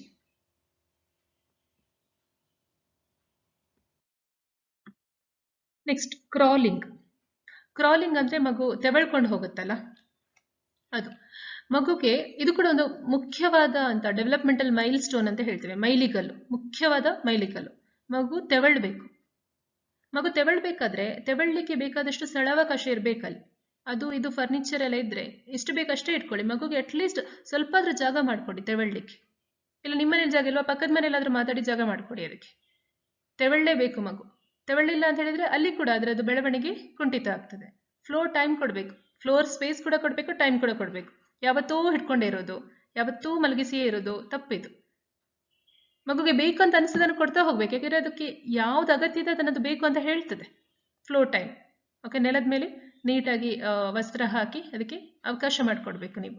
ಚಾಪೆ ಆದ್ರೂ ಪರವಾಗಿಲ್ಲ, ಏನಾದ್ರೂ ಒಂದು ಧೂಳೆಲ್ಲದಾಗಿ. ಅದಕ್ಕೆ ಮಗು ಇರುವಾಗ ಯಾವತ್ತೂ ಕೂಡ ನೆಲ ಗುಡಿಸಿ ಒರೆಸಿ ನೀಟಾಗಿ ಇಟ್ಕೋಬೇಕು ಅಂತ ಹೇಳುವಂಥದ್ದು. ಮತ್ತೆ ಬೇಗನೆ ಮಗುವನ್ನ ಅಂದ್ರೆ ಅದು ತೆವಳುವ ಮುಂಚೆ ಅದು ನಡೆಯುವುದನ್ನ ಅಂದ್ರೆ ನಿಲ್ಲೋದನ್ನ ಅದಕ್ಕೆ ನೀವು ಅಭ್ಯಾಸ ಮಾಡಿಸ್ಬೇಡಿ. ನಿಲ್ಲೋದು ಸುಲಭ, ತೆವಳೋದು ಕಷ್ಟ. ನಿಲ್ಲೋದು ತುಂಬಾ ಸುಲಭ, ತೆವಳ್ಲಿಕ್ಕೆ ನೋಡಿ ಕೈ, ಎದೆ, ಸೊಂಟ, ಕಾಲು ಎಲ್ಲವೂ ಕೂಡ, ಎಲ್ಲ ಭಾಗವೂ ಕೂಡ ಬೇಕಾಗ್ತದೆ. ಎಲ್ಲವೂ ಸಪೋರ್ಟ್ ಮಾಡಬೇಕು. ಸೊ ಯಾವ ಮಗು ಫಸ್ಟಿಗೆ ಎದ್ದು ನಿಂತ್ಕೊಳ್ತದೆ ತೆವಳದೆ, ಅದು ತೆವಳಕ್ಕೆ ಮತ್ತೆ ತುಂಬಾ ಕಷ್ಟಪಡ್ತದೆ. ಸೊ ಹಂತ ಹಂತವಾಗಿ ಮಗು ಫಸ್ಟ್ ಮಗಚ್ಕೊಳ್ಬೇಕು, ಆಮೇಲೆ ಟರ್ನ್ ಆಗಬೇಕು, ಓಕೆ, ಕೂತ್ಕೋಬೇಕು, ರೈಟ್, ಆಮೇಲೆ ತೆವಳ್ಬೇಕು, ನಂತರ ನಿಂತ್ಕೊಳ್ಳಿ. ಹೀಗೆ ಒಂದೊಂದೊಂದೊಂದು ಇದು ಮೈಲಿಗಲ್ಲ ಇದೆಲ್ಲ. ತೆವಳ್ತಾ ತೆವಳ್ತಾ ಹೋಗ್ತದೆ, ಆಮೇಲೆ ಕೂತ್ಕೊಳ್ತದೆ. ಸೊ ಸ್ವಲ್ಪ ಆಚೆ ಈಚೆ ಆಗ್ಬೋದು, ಆದ್ರೆ ಅದನ್ನ ನಿಲ್ಲಿಸ್ಲಿಕ್ಕೆ ಹೋಗ್ಬೇಡಿ. ಫಸ್ಟ್ ತೆವಳ್ಬೇಕು, ಆಮೇಲೆ ನಿಂತ್ಕೋಬೇಕು. Okay, avoid standing. ಯಾಕಂದ್ರೆ ಇದು ತುಂಬಾ ಮುಖ್ಯವಾದ ಘಟ್ಟ, ಇದು ಫೌಂಡೇಶನ್. ಇದು ಮುಂದೆ ಅದು ಮಗು ಹೇಗೆ ಜಂಪ್ ಮಾಡ್ತದ, ಹಾರ್ತದ, ತನ್ನ ಕಾಲು ಕೈಗಳನ್ನು ಬ್ಯಾಲೆನ್ಸ್ ಮಾಡ್ತದ, body coordination, hand I coordination, ಅದೇನು ಮಾಡ್ಬೇಕಂತ ಅನಿಸ್ತದೆ ಅದೇ ರೀತಿ ಅದರ ಕೈ ಹೋಗ್ತದ, ಅದಕ್ಕೆ ಮಾಡ್ಲಿಕ್ಕೆ ಸಾಧ್ಯ ಆಗುತ್ತಾ, ಎಷ್ಟು ಫಾಸ್ಟ್ ಮೂವ್ಮೆಂಟ್ಸ್ ಇದೆ, ಇದೆಲ್ಲವೂ ಕೂಡ ಕ್ರಾಲಿಂಗ್ ಮೇಲೆ. ಸೊ ಆರಾಮಾಗಿ ಅದಕ್ಕೆ ಎಷ್ಟರ ಮಟ್ಟಿಗೆ ತೆವಳ್ಲಿಕ್ಕೆ ಆಗ್ತದೆ ಅಷ್ಟರ ಮಟ್ಟಿಗೆ ಬಿಟ್ಬಿಡಿ ನೀವು. ನೆಕ್ಸ್ಟ್ ಇನ್ನೊಂದು ಪ್ರಮುಖವಾದ ತಪ್ಪು ಅಂದ್ರೆ ಇಂಟರಪ್ಟಿಂಗ್ ದ ವರ್ಕಿಂಗ್ ಚೈಲ್ಡ್. ಮಗು ನೋಡಿ ಏನಾದ್ರೂ ಒಂದು ಕೆಲಸ ಮಾಡ್ತಾ ಇರ್ತದೆ, ಇದು ನಿಮ್ಗೆ ಗೊತ್ತಿರಬೇಕು. ಮಗು ಬೇರೆ ಎಲ್ಲೋ ಯಾವುದೋ ಲೋಕದಿಂದ ಭೂಮಿಗೆ ಬಂದಿದೆ, ಭೂಮಿ ಹೊಸ್ತದಕ್ಕೆ, ಇಲ್ಲಿಯ ಅಸ್ತಿತ್ವಕ್ಕೆ, ಇಲ್ಲಿಯದ ಉಳಿಯುವಿಕೆಗೆ ಅದು ಎಲ್ಲವನ್ನ ಕಲಿಬೇಕೀಗ. ಓಕೆ, ಈಗ ನಾವು ಫಾರಿನ್ ಕಂಟ್ರಿಗೆ ಸಡನ್ ಆಗಿ ಹೋದ್ರೆ ಫಸ್ಟ್ ನಾವು ಅರ್ಥ ಮಾಡ್ಕೊಳ್ಳಿವಿ, ಏನಿದೆ, ನಾನು ಏನ್ ಮಾಡ್ಬೇಕು, ಹೇಗೆ ಬದುಕಬೇಕು. ಯಾವುದೊಂದು ದ್ವೀಪಕ್ಕೆ ಹೋಗಿ ಬಿದ್ದೇವೆ ಅಂತ ಅಂದ್ಕೊಳ್ಳಿ, ನಾವು ಫಸ್ಟ್ ಗಮನಿಸ್ತೇವಲ್ಲ, ಮಗು ಕೂಡ ಹಾಗೇನೆ. ಅದಕ್ಕೋಸ್ಕರ ಮಗು ಏನ್ ಕೆಲಸ ಮಾಡದಿದ್ರು ಕೂಡ ಅದನ್ನ ಮಧ್ಯದಲ್ಲಿ ನಾವು ಡಿಸ್ಟರ್ಬ್ ಮಾಡಬಾರ್ದು, ಅದಕ್ಕೆ ಇಂಟರಪ್ಟ್ ಮಾಡಬಾರ್ದು.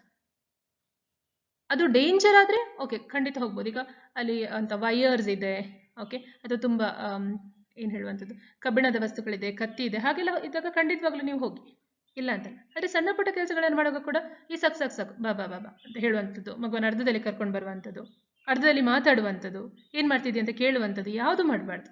ಸುಮ್ಮನೆ ಅಬ್ಸರ್ವ್ ಮಾಡಿ. ಕೆಲವು ಸಲ ಮಕ್ಕಳು ನೀವು ಹತ್ತಿರ ಇದ್ರೂ ಕೂಡ ಕಾನ್ಶಿಯಸ್ ಆಗ್ತಾರೆ, ದೂರದಲ್ಲಿ ಸುಮ್ಮನೆ ಅಬ್ಸರ್ವ್ ಮಾಡಿ ಏನ್ ಮಾಡ್ತಿದ್ದಾರೆ. ಮತ್ತೆ ಕೆಲವು ಸಲ ಸಾಧ್ಯ ಆದ್ರೆ ನಾನು ಮಾಡ್ತಿದ್ದೇನೆ, ಸ್ಟಾಪ್ ವಾಚ್ ಹಾಕಿ ಎಷ್ಟು ಸೆಕೆಂಡ್ಗಳು, ಎಷ್ಟು ನಿಮಿಷಗಳು ಮಗು ತನ್ನಷ್ಟಕ್ಕೆ ತಾನು ಇಂಡಿಪೆಂಡೆಂಟ್ ಆಗಿ ಕೆಲಸ ಮಾಡ್ತದೆ, ಎಷ್ಟರ ಮಟ್ಟಿಗೆ ಅದರ ಫೋಕಸ್ ಇದೆ, ಗಮನ ಇದೆ ಅಂತ ನಿಮ್ಗೆ ಐಡಿಯಾ ಸಿಗ್ತದೆ. ಅದು ತುಂಬಾ ಹೊತ್ತು ತನಕ ಮಕ್ಕಳು ಆಟ ಆಡ್ತಾರೆ ತನ್ನ ಪಾಡಿಗೆ ತಾನು. ಸೊ ಅದನ್ನು ಯಾವತ್ತೂ ಕೂಡ ಡಿಸ್ಟರ್ಬ್ ಮಾಡ್ಲಿಕ್ಕೆ ಹೋಗ್ಬಾರ್ದು. ಯಾಕಂದ್ರೆ ಆಳವಾದ ಒಂದು ಗಮನವನ್ನು ಪಡೆಯುವಂತ ಕ್ರಿಯೆ ಇದು. ಎಷ್ಟು ಅವರು ಡೀಪ್ ವರ್ಕ್ ಮಾಡ್ತಾರೆ, ಎಷ್ಟು ಡೀಪ್ ಕಾನ್ಸಂಟ್ರೇಟ್ ಮಾಡ್ತಾರೆ, ಮುಂದೆ ಅವರಿಗೆ ತುಂಬಾ ಚೆನ್ನಾಗಿ ಅವ್ರ ಜೀವನದಲ್ಲಿ ಮುಂದುವರಿತಾರೆ. ಅಷ್ಟು ಫೋಕಸ್ ಸಿಕ್ಕಿ ಬಿಡ್ತದೆ ಅವರಿಗೆ. ಈಗ ನನ್ನ ಮಗಳ ವಿಷಯದಲ್ಲಿ ನಾನು ಅವಳಿಗೆ ಸ್ನಾನ ಮಾಡಿಸ್ತೇನೆ, ಆಮೇಲೆ ಅವಳಿಗೆ ಹೇಳ್ತಾರೆ ತಕ್ಕ ಮಾಡಬೇಕು ಅಂತ. ಅದು ಒಂದು ದೊಡ್ಡ ಇದಿದೆ, ಪಾತ್ರೆ ಇದೆ, ಅದರಲ್ಲಿ ಫುಲ್ ನೀರು ತುಂಬಿಸಿ ಬಿಟ್ಬಿಡ್ತೇನೆ ನಾನು. ಎಷ್ಟೊತ್ತು ಬೇಕಷ್ಟು ತಕ್ಕ ಮಾಡು, ಆಮೇಲೆ ಕರಿ ಅಂತ. ಒಂದು ತುಂಬಾ ಹೊತ್ತು ಅವಳಷ್ಟಕ್ಕೆ ಆಡ್ತಾಳೆ. ಅಲ್ಲಿದ್ದ ಸೋಪ್ ಅದಿದೆ, ಎಷ್ಟೋ ಸೋಪ್ಗಳು, ಸೋಪದ ಲಾಸ್ಟ್ ಉಳಿತದಲ್ಲ ಅದೆಲ್ಲ ಹಾಗೆ ಇಟ್ಟಿದ್ದೇನೆ ನಾನು. ಅದ್ರಲ್ಲಿ ಆಟ ಆಡ್ತಾ ಇರ್ತಾಳೆ, ನೊರೆ ಎಲ್ಲ ಆಟ ಆಡ್ತಾ ಇರ್ತಾಳೆ. ಲಾಸ್ಟ್ಗೆ ಸಾಕಾದಾಗ ಅಮ್ಮ ಆಯ್ತು ನಂದು ಅಂತ ಹೇಳ್ತಾಳೆ, ಆಮೇಲೆ ಕರ್ಕೊಂಡು ಬರ್ತೇನೆ. ಕಂಪ್ಲೀಟ್ ಆಗಿ ಅವಳ ಮನಸ್ಸು ಕೂಡ ಕ್ಲಿಯರ್ ಆಗ್ತದೆ. ಸೊ ಈ ರೀತಿ. ಮತ್ತೆ ಯಾವುದೇ ಕೆಲಸ ಎಂತ ಅದು ಹಾಳು ಮಾಡ್ತಾ ಇದ್ರೆ ಪರವಾಗಿಲ್ಲ, ಸೊಪ್ಪು ಬಿಡಿಸೋದುಂಟು, ಮನೆ ಸೊಪ್ಪುದು ಸಿಪ್ಪೆ ತೆಗಿತಾ ಇದ್ಲು ಅವಳು. ಏನ್ ಮಾಡ್ತಿದ್ದೆ, ಸಿಪ್ಪೆ ತೆಗಿತಿದ್ದೇನೆ ಅಂತ ಹೇಳಿ, ಕೊತ್ತಂಬರಿ ಸೊಪ್ಪಿದು. ಒಂದು ಸ್ವಲ್ಪ ಸೊಪ್ಪು ಹೋದ್ರೂ ಪರವಾಗಿಲ್ಲ, ಕೊಟ್ಟು ಬಿಡಿ. ಬಟ್ ಮತ್ತೆ ಅದು ಸರಿಲ್ಲ, ಅದು ಮುಟ್ಬೇಡ, ಇದು ಮುಟ್ಬೇಡ ಹಾಗೆ ಹೇಳಿದ್ರೆ ಮಗುದು ಆ ಪ್ರಯತ್ನವೇ ನಿಂತು ಹೋಗ್ತದೆ. ಅವರೊಂದು ಫ್ಲೋ ಸ್ಟೇಟ್ ಅಲ್ಲಿ ಇರ್ತಾರೆ, ಒಂಥರ ಚಂದದ ಲಹರಿಯಲ್ಲಿ ಕೆಲಸ ಮಾಡ್ತಾ ಮಾಡ್ತಾ ಮಾಡ್ತಾ ಎಂಜಾಯ್ ಮಾಡ್ತಾ ಇರ್ತಾರೆ. ಅವರ ಕ್ರಿಯೇಟಿವಿಟಿ ಅಲ್ಲಿ ಜಾಸ್ತಿ ಆಗೋದು, ಹೆಚ್ಚೋದು, ಅದಕ್ಕೆ ಅವಕಾಶ ಸಿಗುವಂಥದ್ದು. ಆ ಫ್ಲೋ ಸ್ಟೇಟಲ್ಲಿ ತುಂಬ ಖುಷಿಯಾಗಿರ್ತಾರೆ ಅವರು. ನಾವು ಆ ಫ್ಲೋ ಸ್ಟೇಟನ್ನು ನಿಲ್ಲಿಸಬಾರ್ದು, ಬಿಟ್ಬಿಡ್ಬೇಕು. Okay, so don't interrupt the working child. Next, tickling the baby ತುಂಬ ಇಂಪಾರ್ಟೆಂಟ್. ನನಗೆ ಇದು ಮುಂಚೆ ಗೊತ್ತಿರಲಿಲ್ಲ, ಮಗುಗೆ ಕಚ್ಚುಗುಳಿ ಕೊಡೋದು ತಪ್ಪು ಅಂತ. Actually it feels harmless. ಏನು ತೊಂದರೆ ಉಂಟು ಮಗುವಿಗೆ ಕಚ್ಚುಗುಳಿ ಕೊಡೋದು? ನಿಮಗೆ ಲಾಸ್ಟ್ ಕ್ಲಾಸಲ್ಲಿ ಕೂಡ ಹೇಳಿದ್ದೆ ನೋಡಿ, ಆನೆ ಬಂತೊಂದಾನೆ ಅಂತ ಹೇಳಿ. ಮತ್ತೆ ಕೈ ಅಡಿಗೆ ಹೋಗಿ ಕಚ್ಚುಗುಳಿ ಕೊಡೋದು. ಮಗು ನಗ್ತದೆ, ತುಂಬ ನಗ್ತದೆ. ಅದ್ರದ್ದು ಇಷ್ಟು ದೊಡ್ಡ ಸಮಸ್ಯೆ ಅಂತ ಮತ್ತೆ ಗೊತ್ತಾಯ್ತು ನನಗೆ. ಬಿಕಾಸ್ ಅದರ ಸ್ಟ್ರೆಸ್ ಸಿಸ್ಟಮ್ ಏನಿದೆ ಅದು ಆಕ್ಟಿವೇಟ್ ಆಗ್ತದೆ. ಅದರ ದೇಹ ಹೇಳ್ತಾ ಇರ್ತದೆ ಬೇಡ ಬೇಡ ಬೇಡ, ಸ್ಟಾಪ್ ಸ್ಟಾಪ್ ಅಂತ ಹೇಳ್ತಾ ಇರ್ತದೆ, ಬಟ್ ಅದಕ್ಕೆ ಹೇಳಿಕ್ ಬರಲ್ಲ. ಅದು ನಗ್ತದೆ.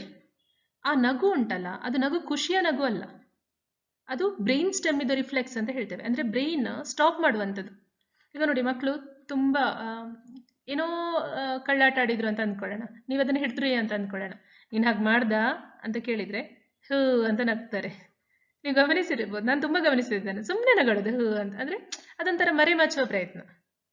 ಓಕೆ, ಸೊ ಮಕ್ಕಳು ಯಾವತ್ತು ಅಂದ್ರೆ ಅವರಿಗೆ ಅನ್ಕಂಫರ್ಟೇಬಲ್ ಇದ್ದಾಗ ನಗ್ತಾರೆ, ಒಂದೋ ಫ್ರೀಸ್ ಆಗ್ತಾರೆ, ಇಲ್ಲ ನಗ್ತಾರೆ.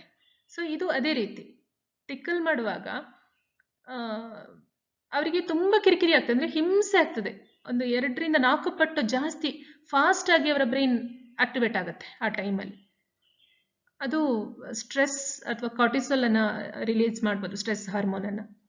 ಸೊ ಅದಕ್ಕೋಸ್ಕರ ಮಕ್ಕಳಿಗೆ ಟಿಕ್ಕಲ್ ಮಾಡ್ಲಿಕ್ಕೆ ಹೋಗ್ಬಾರ್ದು. ಮೆತ್ತಗೆ ಹೇಳ್ಬೇಕು, ನಾನು ಟಿಕ್ಕಲ್ ಮಾಡ್ಬೇಕಾ ಅಂತ. ಮೆತ್ತಗೆ ಒಂದು ಸ್ವಲ್ಪಕ್ಕೆ ಬೇಡ ಅಂತ ಹೇಳಿದ್ರೆ ಸ್ಟಾಪ್ ಮಾಡ್ಬೇಕು. ಕೆಲವು ಸಲ ಬೇಡ ಅಂತ ಹೇಳಲಿಕ್ಕಿಲ್ಲ, ಅವರ ಬಾಡಿ ನೋಡಿ ಸ್ಟಿಫ್ ಆಗ್ತದೆ, ತುಂಬಾ ಗಟ್ಟಿ ಆಗ್ತದೆ ಬಾಡಿ, ಹೀಗೆ ಹಿಡ್ಕೊಳ್ತಾರೆ ನೋಡಿ. ಹಾಗಿರುವಾಗ ಆ ದೇಹ ಹೇಳೋದು ನಂಗೆ ಬೇಡ ಅಂತ. ರಿಲ್ಯಾಕ್ಸ್ ಇದ್ರೆ ಬಾಡಿ ಸ್ಟಿಫ್ ಇರೋದಿಲ್ಲ, ಆಗ ಓಕೆ. ಸೊ ಅದಕ್ಕೆ ಜೆಂಟಲ್ ಮಸಾಜ್ ಮಾಡೋದು, ಸಾಫ್ಟ್ ಆಗಿ ಸುಮ್ಮನೆ ಹಿಡಿದು ಮೆತ್ತಗೆ ಹಿಂಡೋದು ಮಕ್ಕಳನ್ನ. ಈ ತರ ಎಲ್ಲ ಮಕ್ಕಳನ್ನ ಆಟ ಆಡಿಸ್ಬೋದು. ಹೇಗೆ ಬೇಕಾದ್ರೆ ಮಕ್ಕಳ ಜೊತೆ ಸಮಯ ಕಳೆಯುವಂಥದ್ದು, ಓಕೆ, ಖುಷಿ ಖುಷಿಯಾಗಿ ಆಟ ಆಡುವಂಥದ್ದು, ರಫ್ ಫೈಟ್ಸ್ ಸಣ್ಣ ಪುಟ್ಟದ್ದು, ಹಾಗೆ ಇದೆಲ್ಲ ಮಾಡ್ತಾ ಹೋಗ್ಬೋದು. ನೆಕ್ಸ್ಟ್ ಆದ್ರೆ ಟಿಕ್ಕಲ್ ಮಾಡಿದಾಗ ನೀವು ಗಮನಿಸಲೇಬೇಕು ಈ ಕುರಿತು. ನೆಕ್ಸ್ಟ್, ಇದೊಂದು ರಿಸರ್ಚ್ ಆಗಿತ್ತು. ಇಲ್ಲಿ ಏನಂತ ಹೇಳಿದ್ರೆ, ಒಂದು ತಾಯಿ ತನ್ನ ಮಗು, ಸಣ್ಣ ಮಗು, 6 ತಿಂಗಳ ಮಗು ಹಾಕುವಾಗ ಗೊತ್ತಾದ ವಿಷಯ ಇದು. ಪುಟ್ಟ ಮಗುವನ್ನು, ನವಜಾತ ಶಿಶು ಅಂದ್ರೆ ತುಂಬಾ ಚಂದ, ಸಾಫ್ಟ್ ಇರ್ತದೆ, ಅದ್ರದ್ದೊಂದು ಸ್ಮೆಲ್ಲೇ ಚಂದ, ಸಣ್ಣ ಪಾಪು. ಓಕೆ, ಅದಕ್ಕೆ ಮುತ್ತು ಕೊಡ್ತಾ ಇದ್ಲು. ಅವಳದ್ದು ಏನಂತ ಹೇಳಿದ್ರೆ ವಿಶೇಷ ಅಂತ ಹೇಳಿದ್ರೆ, ಕಿವಿಗೆ ಮುತ್ತು ಕೊಡ್ತಾವಳು. ಇಡೀ ಕಿವಿಯನ್ನು ಕ್ಲೋಸ್ ಮಾಡಿ ಮುತ್ತು ಕೊಡೋದು. ಓಕೆ, 6 ತಿಂಗಳಾಗೊತ್ತಿಗೆ ಏನಾಗ್ತಿತ್ತು ಅಂತ ಹೇಳಿದ್ರೆ, ಮಗು ಅಲ್ಲಿ ಹತ್ರ ಪ್ಲೇಟ್ ಬಿದ್ರು ಕೂಡ ಮಗು ನೋಡ್ತಾ ಇರ್ಲಿಲ್ಲ. ಅವಳಿಗೆ ಭಯ ಆಯ್ತು, ಏನಾಯ್ತು ಅಂತ. ಸೊ ಆಸ್ಪತ್ರೆ ಕರ್ಕೊಂಡು ಹೋಗುವಾಗ ಹೇಳಿದ್ರು, ಮಗುದು ಕೇಳುವ ಸಾಮರ್ಥ್ಯ ಮಗು ಕಳ್ಕೊಂಡಿದೆ ಅಂತ, ಕಿವಿಯ ಸಾಮರ್ಥ್ಯ, ಶ್ರವಣ ಸಾಮರ್ಥ್ಯ. ಯಾಕೆ ಅಂತ ಹೇಳಿದ್ರೆ, ಅವಳ ಮಗುಗೆ ಈಗ ನೋಡಿ, ಕಿವಿಯನ್ನ ಬಾಯಿಯಿಂದ ಪೂರ್ತಿಯಾಗಿ ಮುಚ್ಚಿ ಅವಳು ಮುತ್ತು ಕೊಟ್ಟದ್ದು. 6 ತಿಂಗಳ ತನಕ ಇದನ್ನೇ ಮಾಡಿದಾಳೆ. ಕಿವಿಯ ಒಳಗಡೆ ತುಂಬಾ ತುಂಬಾ ತುಂಬಾ ಮೃದುವಾದ ಒಂದು ಭಾಗ ಇರ್ತದೆ, ಅದು ಕಾಕ್ಲಿಯರ್ ಇಯರ್ ಅಂತ ಹೇಳ್ತಾರೆ. ಕಾಕ್ಲಿಯರ್ ಇಯರ್ ಅಲ್ಲಿ ಏನಾಗ್ತದೆ ಅಂತ ಹೇಳಿದ್ರೆ, ಕಿವಿಯ ಒಳಗಡೆ ಕೇಳಿಸಿಕೊಳ್ಳುವಂತ ಸಾಮರ್ಥ್ಯ ಅಲ್ಲಿ ಸಂಗ್ರಹ ಆಗಿರುವಂಥದ್ದು. ಈ ಕಾಕ್ಲಿಯರ್ ಭಾಗದಲ್ಲಿ ಏನಾದ್ರೂ ಸಮಸ್ಯೆ ಆದ್ರೆ ಮತ್ತೆ ಅದನ್ನ ಸರಿ ಮಾಡ್ಲಿಕ್ಕೆ ಆಗೋದಿಲ್ಲ, ಯಾಕಂದ್ರೆ ತುಂಬಾ ತುಂಬಾ ತುಂಬಾ ಸೂಕ್ಷ್ಮವಾಗಿರ್ತದೆ. ಇದು ಪರ್ಮನೆಂಟ್ ಡ್ಯಾಮೇಜ್. ಯಾಕಂತ ಹೇಳಿದ್ರೆ ಮತ್ತೆ ಅದರಲ್ಲಿ ಆ ಭಾಗದಲ್ಲಿರುವಂತಹ ಟಿಶ್ಯೂ ಮತ್ತೆ ಅದು ಬೆಳೆಯುವುದಿಲ್ಲ. ಸೊ ಮಗುಗೆ ಕೇಳಿಸ್ಕೊಳ್ಳುವಂತ ಸಾಮರ್ಥ್ಯ ಹೊರಟು ಹೋಗ್ತದೆ. ಹೆಚ್ಚಿನವರಿಗೆ ಅದು ಅಭ್ಯಾಸ ಇದೆ, ಅಂದ್ರೆ ಮಗು ಮುತ್ತು ಕೊಡೋದಷ್ಟೇ. ಸೊ ಯಾವತ್ತು ಕೂಡ avoid sealing the ear with lips and sucking. ಕಿವಿಯನ್ನ ಬಾಯಿಯಲ್ಲಿ ಮುಚ್ಚಿ ಒಂಥರ ಕಿಸ್ ಕೊಡ್ತಾ ಮಗುವನ್ನ ಆ ಕಿವಿಯನ್ನ ಎಳೆಯುವಂಥದ್ದು, ಆ ತರ ಮಾಡಬಾರ್ದು. ಕಿವಿಯನ್ನು ಕಂಪ್ಲೀಟ್ ಆಗಿ ಮುಚ್ಚಬಾರ್ದು. ಮುತ್ತು ಕೊಡೋದಾದ್ರೂ ಕೂಡ ಕಿವಿಗೆ ಹೀಗೆ ಮುತ್ತು ಕೊಟ್ರೆ ಪರವಾಗಿಲ್ಲ, ಬಟ್ ಬಾಯಿ ಪೂರ್ತಿ ಕಿವಿಯನ್ನ ಮುಚ್ಚಿ ಎಳೆಯುವಾಗ ಆ ಭಾಗ ಡ್ಯಾಮೇಜ್ ಆಗುತ್ತೆ. ಇದು ಕಾಕ್ಲಿಯರ್ ಇಯರ್ ಇದ್ದು ತುಂಬಾ ತುಂಬಾ ತುಂಬಾ ಸಮಸ್ಯೆಗಳಾದದ್ದು ಉಂಟು. ಶ್ರವಣ ಇದೇ ಕಳ್ಕೊಳ್ತಾರೆ ಮಕ್ಕಳು, ತುಂಬಾ ಜಾಗ್ರತೆ ಇರಬೇಕು. ಕೊನೆಯದಾಗಿ ಹೇಳ್ಬೇಕಂತ ಹೇಳಿದ್ರೆ, ಇಂತಹ ವಿಷಯಗಳು ನಮ್ಗೆ ತಿಳಿದಾಗ ನಾವೇನ್ ಮಾಡ್ಬೇಕು? ಮೊದಲನೇದಾಗಿ ನಮ್ಮಲ್ಲಿ ಏನ್ ಸಮಸ್ಯೆ ಇದೆ, ನಾವೇನ್ ಮಾಡ್ತಾ ಇದ್ದೇವೆ ಅಂತ ಹೇಳೋದನ್ನ ನಾವು ಒಂದ್ಸಲ ವಿಶ್ಲೇಷಣೆ ಮಾಡಬೇಕು. ತಪ್ಪುಗಳು ಇದ್ರೆ ಅದನ್ನ ತಿದ್ದಿಕೊಳ್ಬೇಕು. ಸೊ ಎಷ್ಟರ ಮಟ್ಟಿಗೆ ನಿಮಗೆ ಜ್ಞಾನ ಇರ್ತದೆ ನೋಡಿ, ಅಷ್ಟರ ಮಟ್ಟಿಗೆ ನೀವು ಆರಾಮಾಗ್ತೀರಾ. So be knowledgeful, be happy and present. ಯಾಕೆ ಬಿ ಹ್ಯಾಪಿ ಆ್ಯಂಡ್ ಪ್ರೆಸೆಂಟ್ ಅಂತ ಹೇಳ್ತೇವೆ? ತಾಯಿ ಎಷ್ಟು ತಾಯ್ತನವನ್ನು ಖುಷಿಯಲ್ಲಿ ಕಳೀತಾಳ, ಮಗು ಅಷ್ಟೇ ಖುಷಿಯಲ್ಲಿ ತನ್ನ ಬಾಲ್ಯವನ್ನು ಕಳೀತದೆ. ತಾಯಿಯ ತಾಯ್ತನದ ಖುಷಿ, ಮಗುವಿನ ಬಾಲ್ಯದ ಖುಷಿ, ಎರಡು ಒಂದಕ್ಕೊಂದು ಪೂರಕವಾಗಿರ್ತದೆ. ಸೊ ನೀವೇನು ಮಾಡಬೇಕು, ನೀವು ಗಮನ ಹರಿಸಬೇಕು ಎಲ್ಲ ವಿಷಯದ ಬಗ್ಗೆ. ಮಗು ಏನು ಮಾಡ್ತಾ ಇದೆ, ಮಗುಗೇನು ಖುಷಿ ಆಗುತ್ತೆ, ಏನು ಖುಷಿ ಆಗಲ್ಲ, ಮಗುಗೇನು ಬೇಕಾಗಿದೆ. ಸೊ ಗಮನ ಹರಿಸ್ತಾ ಇರಬೇಕು, ಅಬ್ಸರ್ವ್ ಮಾಡ್ತಾ ಹೋಗಿ. ನೀವು ಕೂಡ ತುಂಬ ಕಲಿತೀರ ಇದರಿಂದ. ಎಂಜಾಯ್ ದ ಮದರ್ಹುಡ್, ಖುಷಿಯಿಂದ ಅನುಭವಿಸಿ. ಯಾಕೆಂದರೆ ಮತ್ತೆ ಅದು ವಾಪಸ್ ಬರೋದಿಲ್ಲ. ಈಗಕ್ಕೆ ಸದ್ಯಕ್ಕೆ ಒಂದು ಸ್ಟ್ರೆಸ್ ಅನಿಸ್ಬೋದು, ಕಷ್ಟ ಅಂತ ಅನಿಸ್ಬೋದು ಮೊದಲಿಗೆ. ಬಟ್ ನೀವು ಯಾವಾಗ ಅದನ್ನು ಅತೀವವಾಗಿ ಪ್ರೀತಿ ಮಾಡ್ತೀರಾ ನೋಡಿ ಮಗುವನ್ನು, ಇದು ಕಷ್ಟನೇ ಅನಿಸೋದಿಲ್ಲ ನಿಮಗೆ. ಸಮಯ ಅಷ್ಟು ಬೇಗ ಕಳೆದು ಹೋಗ್ತದೆ. ಮಗುವಿನ ಸಮಾಧಾನ ನಿಮ್ಮ ಕಣ್ಣುಗಳಲ್ಲಿ ಇರ್ತದೆ. ಮಗು ಅಬ್ಸರ್ವ್ ಮಾಡ್ತಾ ಇರ್ತದೆ ಅಮ್ಮನ ಕಣ್ಣಲ್ಲಿ ಏನಾದರೂ ಬೇಸರ ಕಂಡ್ರೆ, ಸಿಟ್ಟು ಕಂಡ್ರೆ, ಟೆನ್ಷನ್ ಕಂಡ್ರೆ ಮಗು ತಳಮಳ ಒಳ್ಳಿಕ್ಕೆ ಆರಂಭ ಆಗ್ತದೆ. So the baby's peace begins in the eyes of the mother. ಯಾವತ್ತೂ ನೆನ್ಪಿಟ್ಕೊಳ್ಳಿ. ಅದಕ್ಕೋಸ್ಕರ ಹೇಳೋದು, ಮೆಡಿಟೇಷನ್ ಮಾಡಿ, ಧ್ಯಾನ ಮಾಡಿ, ಸಮಾಧಾನವಾಗಿರಿ, ಖುಷಿಯಾಗಿರಿ. ಈಗಲೇ ನೀವು ಕಲಿಸ್ತಾ ಹೋಗ್ತಾ ಇದ್ದೀರಾ. ಗರ್ಭ ಸಂಸ್ಕಾರದಲ್ಲಿ ನಿಮ್ಮ ಮಗು ಟ್ರೈನ್ ಅಪ್ ಆಗ್ತಾ ಇದೆ. ಇದು ನಿಮಗೆ ತುಂಬ ಒಳ್ಳೆಯದು. ನೋಡಿ, ಬೇಕಿದ್ರೆ ನಿಮ್ಮ ಮಗು ಹುಟ್ಟಿದ ನಂತರ ನೀವು ನಿಜವಾಗ್ಲೂ ಗರ್ಭ ಸಂಸ್ಕಾರದ ಅಲ್ಲಿ ತಿಳಿಸಿದ ವಿಷಯಗಳನ್ನು ಪಾಲಿಸ್ತಾ ಇದ್ರೆ ಮುಂದೆ ನಿಮಗೆ ಅದರದ್ದು ಏನು ಫಲ ಸಿಕ್ಕೇ ಸಿಗ್ತದೆ. ದೆನ್ ಸ್ಮೈಲ್, ಯಾವತ್ತೂ ಖುಷಿಯಾಗಿರಿ. ಸ್ವರ ಮತ್ತು ರೂಪ ಅಂತ ಹೇಳಿದೆ ನಾನು. ನಿಮ್ಮ ಟೋನ್ ಚೆನ್ನಾಗಿರಬೇಕು ಮತ್ತು ನಿಮ್ಮ ಮುಖದಲ್ಲಿ ಯಾವತ್ತೂ ಖುಷಿ ಇರಬೇಕು. ನಗು ನಗು ನಗು ನಗು. ನಿಮ್ಮ ಮಗು ನೋಡಿ ಅಷ್ಟೇ ನಗ್ತಾ ಇರ್ತದೆ. ನೀವು ಗಂಭೀರ ಇದ್ರೆ ನಿಮ್ಮ ಮುಖ, ಮಗು ಕೂಡ ಅಷ್ಟೇ ಗಂಭೀರ ಇರ್ತದೆ. ನೀವು ಇಲ್ಲಿ ತನಕ ಹೇಗಿದ್ದೀರಾ ದಟ್ಸ್ ಓಕೆ. ಬಟ್ ಈಗಾದರೂ ನಗ್ತಾ ನಗ್ತಾ ನಗ್ತಾ ನಗ್ತಾ ಮಾತಾಡ್ತಾ ಇದ್ರೆ ಮಗು ಕೂಡ ಅದನ್ನೇ ಕಲಿತದೆ. ಮೊದಲನೇದಾಗಿ ಈಗ 3 ವಿಷಯಗಳನ್ನು ಹೇಳ್ತಾರೆ ಪರಿಣಿತರು. ಒಂದು, ನೀವು ಗರ್ಭಧರಿಸಿದಾಗದಿಂದನೇ ಮಗುವಿನ ಬಗ್ಗೆ ಕಾಳಜಿ ವಹಿಸಬೇಕು. ಇದೆಲ್ಲ ಭಾವಗಳನ್ನು, ಅಂದರೆ ಮಗುವಿಗೆ ಶಾಂತತೆಯನ್ನ, ಪ್ರೀತಿಯನ್ನ, ಭದ್ರತೆಯನ್ನ, ಸೇಫ್ಟಿಯನ್ನ ಎಲ್ಲವನ್ನ ಕೊಡಬೇಕು. ಮಗು ಜೊತೆ ಮಾತಾಡ್ತಾ ಇರಬೇಕು. ಇದು ಫಸ್ಟ್ ಸ್ಟೆಪ್. ಆಮೇಲೆ ನೆಕ್ಸ್ಟ್, ಮಗು ಹುಟ್ಟಿದ ಮೇಲೆ ಕೂಡ you should give unconditional love and acceptance. Unconditional love ಅಂದ್ರೇನು? ನೀನು ಹೇಗಿದ್ರು ಕೂಡ ನನಗಿಷ್ಟ. ನೀನು ಏನು ಚಂದ ಇದ್ರೂ ಇಷ್ಟ, ನೋಡ್ಲಿಕ್ಕೆ ಸ್ವಲ್ಪ ಸಿಂಪಲ್ ಆಗಿದ್ರು ಕೂಡ ಇಷ್ಟ, ನೀನು ಇದು ಕೆಲಸ ಮಾಡಿದ್ರು ಇಷ್ಟ, ಮಾಡದಿದ್ರು ಇಷ್ಟ, ಹೇಗಿದ್ರು ಇಷ್ಟ. ಅಂದರೆ ಮಗು ಈಗ ಸೋತಾಗ ಏನೊಂದು ಮಾಡ್ತದೆ, ಕೆಳಗೆ ಬೀಳಿಸ್ತದೆ ಅಂದ್ಕೊಳ್ಳಿ. ನಿಮ್ಮ ಸಿಟ್ಟು ಬಂದು ಬೈದ್ರೆ ಏನರ್ಥ? ಮಗುಗೆ ಏನು ಮೆಸೇಜ್ ಸಿಗ್ತದೆ? ನೀವು ಸಿಟ್ಟುಕೊಂಡು ಮಾತಾಡಲೇ ಇಲ್ಲ. ನಾನು ಇದು ಮಾಡಿದ್ದಕ್ಕೆ ಅಮ್ಮನಿಗೆ ಇಷ್ಟ ಆಗಲಿಲ್ಲ, ನಾನು ಹೀಗಿರಬಾರ್ದು. ಅದು ಓಕೆ, ಅದು ನೆಕ್ಸ್ಟ್ ಸ್ಟೇಜಲ್ಲಿ ಬರ್ತದೆ. ಮಗುಗೆ ಮತ್ತೆ ಯೋಚನೆ ಮಾಡೋ ಶಕ್ತಿ ಮತ್ತೆ ಬರ್ತದೆ. ಅದಕ್ಕೆ ಲಾಜಿಕಲ್ ಬ್ರೈನ್ ಮತ್ತೆ ಡೆವಲಪ್ ಆಗೋದು. ಈಗ ಬೇಕಿರೋದೇನು, ಅಮ್ಮ ನನ್ನನ್ನು ದೂರ ಮಾಡ್ತಾಳೆ, ಆ ಥರ ಮಗುಗೆ ಯಾವತ್ತೂ ಬರಬಾರ್ದು ಮನಸ್ಸಲ್ಲಿ. So it's okay. But next time ನೋಡ್ಕೊಂಡು ಮಾಡಮ್ಮ ಅಂಥೇಳಿ ಮುದ್ದು ಹಿಡಿದು ಅದನ್ನು ಇದು ಮಾಡಿದಾಗ ಇಟ್ಸ್ ಓಕೆ ಅಂತ ಹೇಳುವಾಗ, ಓಕೆ ಅಮ್ಮ ನನ್ನ ಜೊತೆ ಇದ್ದಾಳೆ. ಮಗು ಏನೋ ಕೆಲಸ ಮಾಡ್ಲಿಕ್ಕೆ ಹೋಗ್ತದೆ, ಅದು ಅರ್ಧಂಬರ್ದಾಗ ಇಟ್ಸ್ ಓಕೆ. ಫ್ರಸ್ಟ್ರೇಟ್ ಆಗ್ತದೆ, ಅದಕ್ಕೆ ಅಳ್ತದೆ ಕೆಲವು ಸಲ, ನಂಗೆ ಇದಾಗಲ್ಲ ಅಂತ. ಹಾಗೆ ಅದಕ್ಕೆ ಫೀಲ್ ಆಗುತ್ತೆ. ಇಟ್ಸ್ ಓಕೆ ಆಗ್ತದೆ. ಇಟ್ಸ್ ಓಕೆ ಅಂತ ಹೇಳೋದನ್ನ ಮಂತ್ರ ಮಾಡಿಟ್ಕೊಳ್ಳಿ ನಿಮ್ಮದು. Okay. So unconditional love and acceptance. ಮಗು ಹೇಗಿದ್ರು ಅದನ್ನು ಪ್ರೀತಿಯಿಂದ ಒಪ್ಪಿಕೊಳ್ಳುವಂಥದ್ದು. ನಂತರ 3ನೇ ವಿಷಯ, free play in the nature. ಮಾಡಲೇಬೇಕು. ಪ್ರಕೃತಿಯಲ್ಲಿ ಮಗುವನ್ನು ಬಿಡಲೇಬೇಕು. ಇದು ಮಗುವಿನ ಮೂಲಭೂತ ಅಗತ್ಯ. ಇದು ಮಾಡಲಿಲ್ಲ ಅಂದರೆ ದೊಡ್ಡ ತಪ್ಪಾಗ್ತದೆ. ನಿಮಗೆ ನೋಡ್ಬೋದು, ದೃಷ್ಟಿದೋಷ ಇರ್ತದೆ ಮಕ್ಕಳಲ್ಲಿ. ಹೆಚ್ಚಿನ ಸಲ ಯಾಕಿರ್ತದೆ ಅಂದರೆ, ಫ್ಲ್ಯಾಟ್ ಒಳಗಡೆ 4 ಕೋಣೆಗಳ ಮಧ್ಯೆನೇ ಮಗು ತುಂಬ ಸಮಯವನ್ನು ಕಳೆದಿರ್ತದೆ. ಹೊರಗಡೆ ಕರ್ಕೊಂಡು ಹೋದಾಗ ದೂರದ ಆಕಾಶ, ದೂರದ ಬೆಟ್ಟ, ದೂರ ರೋಡ್, ಏನಾದರೂ ತುಂಬ ದೂರ ನೋಡಬೇಕು. ಅದು ಎಷ್ಟು ದೂರ ನೋಡ್ತದೆ ಅಷ್ಟರ ಮಟ್ಟಿಗೆ ಅದರ ದೃಷ್ಟಿ ಇಂಪ್ರೂವ್ ಆಗ್ತದೆ. ದೃಷ್ಟಿಯಲ್ಲಿ ಅಭಿವೃದ್ಧಿ ಅಂದರೆ ಇಂಪ್ರೂವ್ಮೆಂಟ್ ಕಾಣ್ತದೆ ನಿಮಗೆ. ಅದಕ್ಕೋಸ್ಕರ ಅದನ್ನು ಪೂರ್ತಿಯಾಗಿ ಪ್ರಕೃತಿಯ ಮಡಲಿಗೆ ಒಪ್ಪಿಸಬೇಕು. ಮಣ್ಣು ಮಾಡ್ಕೊಳ್ಳಿ ಕೈಕಾಲಲ್ಲಿ, ಇಟ್ಸ್ ಓಕೆ. ಕ್ಲೀನ್ ಇರಬೇಕು, ನೀಟ್ ಇರಬೇಕು. ನೀಟಾಗಿರುವಂತೆ ಯಾವತ್ತೂ ಕೂಡ ಹೇಳಬಾರ್ದು. ಮುಟ್ಟಾಳತನ ಅದು. ಮಗುವನ್ನು ನೀನು ನೀಟಾಗಿರು, ಕ್ಲೀನ್ ಆಗಿರು, ಇಷ್ಟು ಕ್ಲೀನ್ ಮಾಡಿ ಇಟ್ಟಿದ್ದೆ ನೀನು, ಅದು ಗೊಂಬೆ ಅಲ್ಲ. ಕ್ಲೀನ್ ಮಾಡಲಿಕ್ಕೆ ಬೇಕಿದ್ರೆ ಏನಾದ್ರು ನಾಯಿ ಮರಿ ತಂದು ಸಾಕೊಳ್ಳಿ, ಕ್ಲೀನ್ ಮಾಡಿ ಇಟ್ಕೊಳ್ಳಿ, ತೊಂದರೆ ಇಲ್ಲ. ನಾನು ಇದನ್ನು ಹೀಗೆ ಹೇಳಲೇಬೇಕು. ಯಾಕಂದರೆ ತುಂಬ ಜನ ಪೇರೆಂಟ್ಸನ್ನು ನೋಡಿದ್ದೇನೆ, ಎಸ್ಪೆಷಲಿ ಅಮ್ಮಂದ್ರನ್ನ. ಎಷ್ಟು ಬಟ್ಟೆ ಗಲೀಜು ಮಾಡ್ಕೊಂಡಿದ್ಯಾ? ಎಲ್ಲ ಬಟ್ಟೆ ಗಲೀಜು ಮಾಡ್ಕೊಂಡೆ. ಮಗು ಇರೋದೇ ಕಲೀಲಿಕ್ಕೆ. ಎಲ್ಲ ನೀವು ಆಫೀಸರ್ ಥರ ಕೂತ್ಕೊಳ್ಳಿ ಅಂತ ಹೇಳಿದ್ರೆ ಹೇಗೆ ಸಾಧ್ಯ ಆಗ್ತದೆ ಮಗುಗೆ? ಸೊ ಅದಕ್ಕೋಸ್ಕರ ನಾವೇನು ಮಾಡಬೇಕು ಅಂತ ಹೇಳಿದ್ರೆ, ಮಗುವನ್ನು ಪೂರ್ತಿಯಾಗಿ ಬಿಟ್ಬಿಡ್ಬೇಕು. ಅದರದ್ದು ನ್ಯಾಚುರಲ್ ಇನ್ಸ್ಟಿಂಕ್ಟ್ ಇರ್ತದೆ, ಹೇಗಿರಬೇಕು, ಹೇಗೆ ಬದುಕಬೇಕಂತದ್ದು ಗೊತ್ತಿರ್ತದೆ. ನಾವು ಅದಕ್ಕೆ ಅವಕಾಶ ಮಾಡಿಕೊಡ್ಬೇಕಷ್ಟೇ. ಆದರೆ ಬೌಂಡ್ರಿ ಮಾತ್ರ ಹಾಕಿರಬೇಕು. ಏನು ಬೌಂಡ್ರಿ? ಸೇಫ್ಟಿ. ಡೇಂಜರಸ್ ವಸ್ತುಗಳ ಕಡೆ ಹೋಗಬಾರ್ದು. ಅದು ಸಮಸ್ಯೆ ಆಗೋ ಥರ ಮಾಡಬಾರ್ದು. ಇದನ್ನೆಲ್ಲ ನಾವು ಗಮನದಲ್ಲಿ ಇಟ್ಕೊಂಡು ಮಗುಗೆ ಆ ಬೌಂಡ್ರಿ ಒಳಗಡೆ ಆ ಒಂದು ಸ್ವಾತಂತ್ರ್ಯವನ್ನು ಕೊಡಬೇಕಾಗ್ತದೆ. Okay, thank you so much for the class. ಈಗ ಇದನ್ನ ಮತ್ತೆ ಮತ್ತೆ ಮನನ ಮಾಡ್ಕೊಳ್ಳಿ. ಇದರಲ್ಲಿ ಯಾವುದಾದ್ರೂ ಅಂಶಗಳು ನಿಮಗೆ ಹೌದಿದು ಸತ್ಯ ಅಂತ ಅನಿಸಿದ್ರೆ ಮತ್ತೆ ಇದರ ಬಗ್ಗೆ ಎಕ್ಸ್ಪ್ಲೋರ್ ಮಾಡಿ, ನಿಮ್ಮ ದಿನನಿತ್ಯದ ಜೀವನದಲ್ಲಿ ಅಳವಡಿಸಿಕೊಳ್ಳುವಂಥ ಪ್ರಯತ್ನ ಮಾಡಿ. ಮಕ್ಕಳಿರುವ ತಾಯಂದ್ರಿಗೆ ಹೇಳಿ, ಯಾರಾದರೂ ಕನ್ಸೀವ್ ಇದ್ರೆ ನಿಮಗೆ ಗೊತ್ತಿದ್ರೆ ಅವರಿಗೆ ದಯವಿಟ್ಟು ಇದನ್ನು ತಿಳಿಸಿದೆ, ಯಾಕೆಂದರೆ ಅವರು ಕೂಡ ಇಂತಹ ಮಿಸ್ಟೇಕನ್ನು ಮಾಡೋದು ಬೇಡ. ಓಕೆ, ನೆಕ್ಸ್ಟ್ ಕ್ಲಾಸಲ್ಲಿ ಸಿಗೋಣ. Thank you.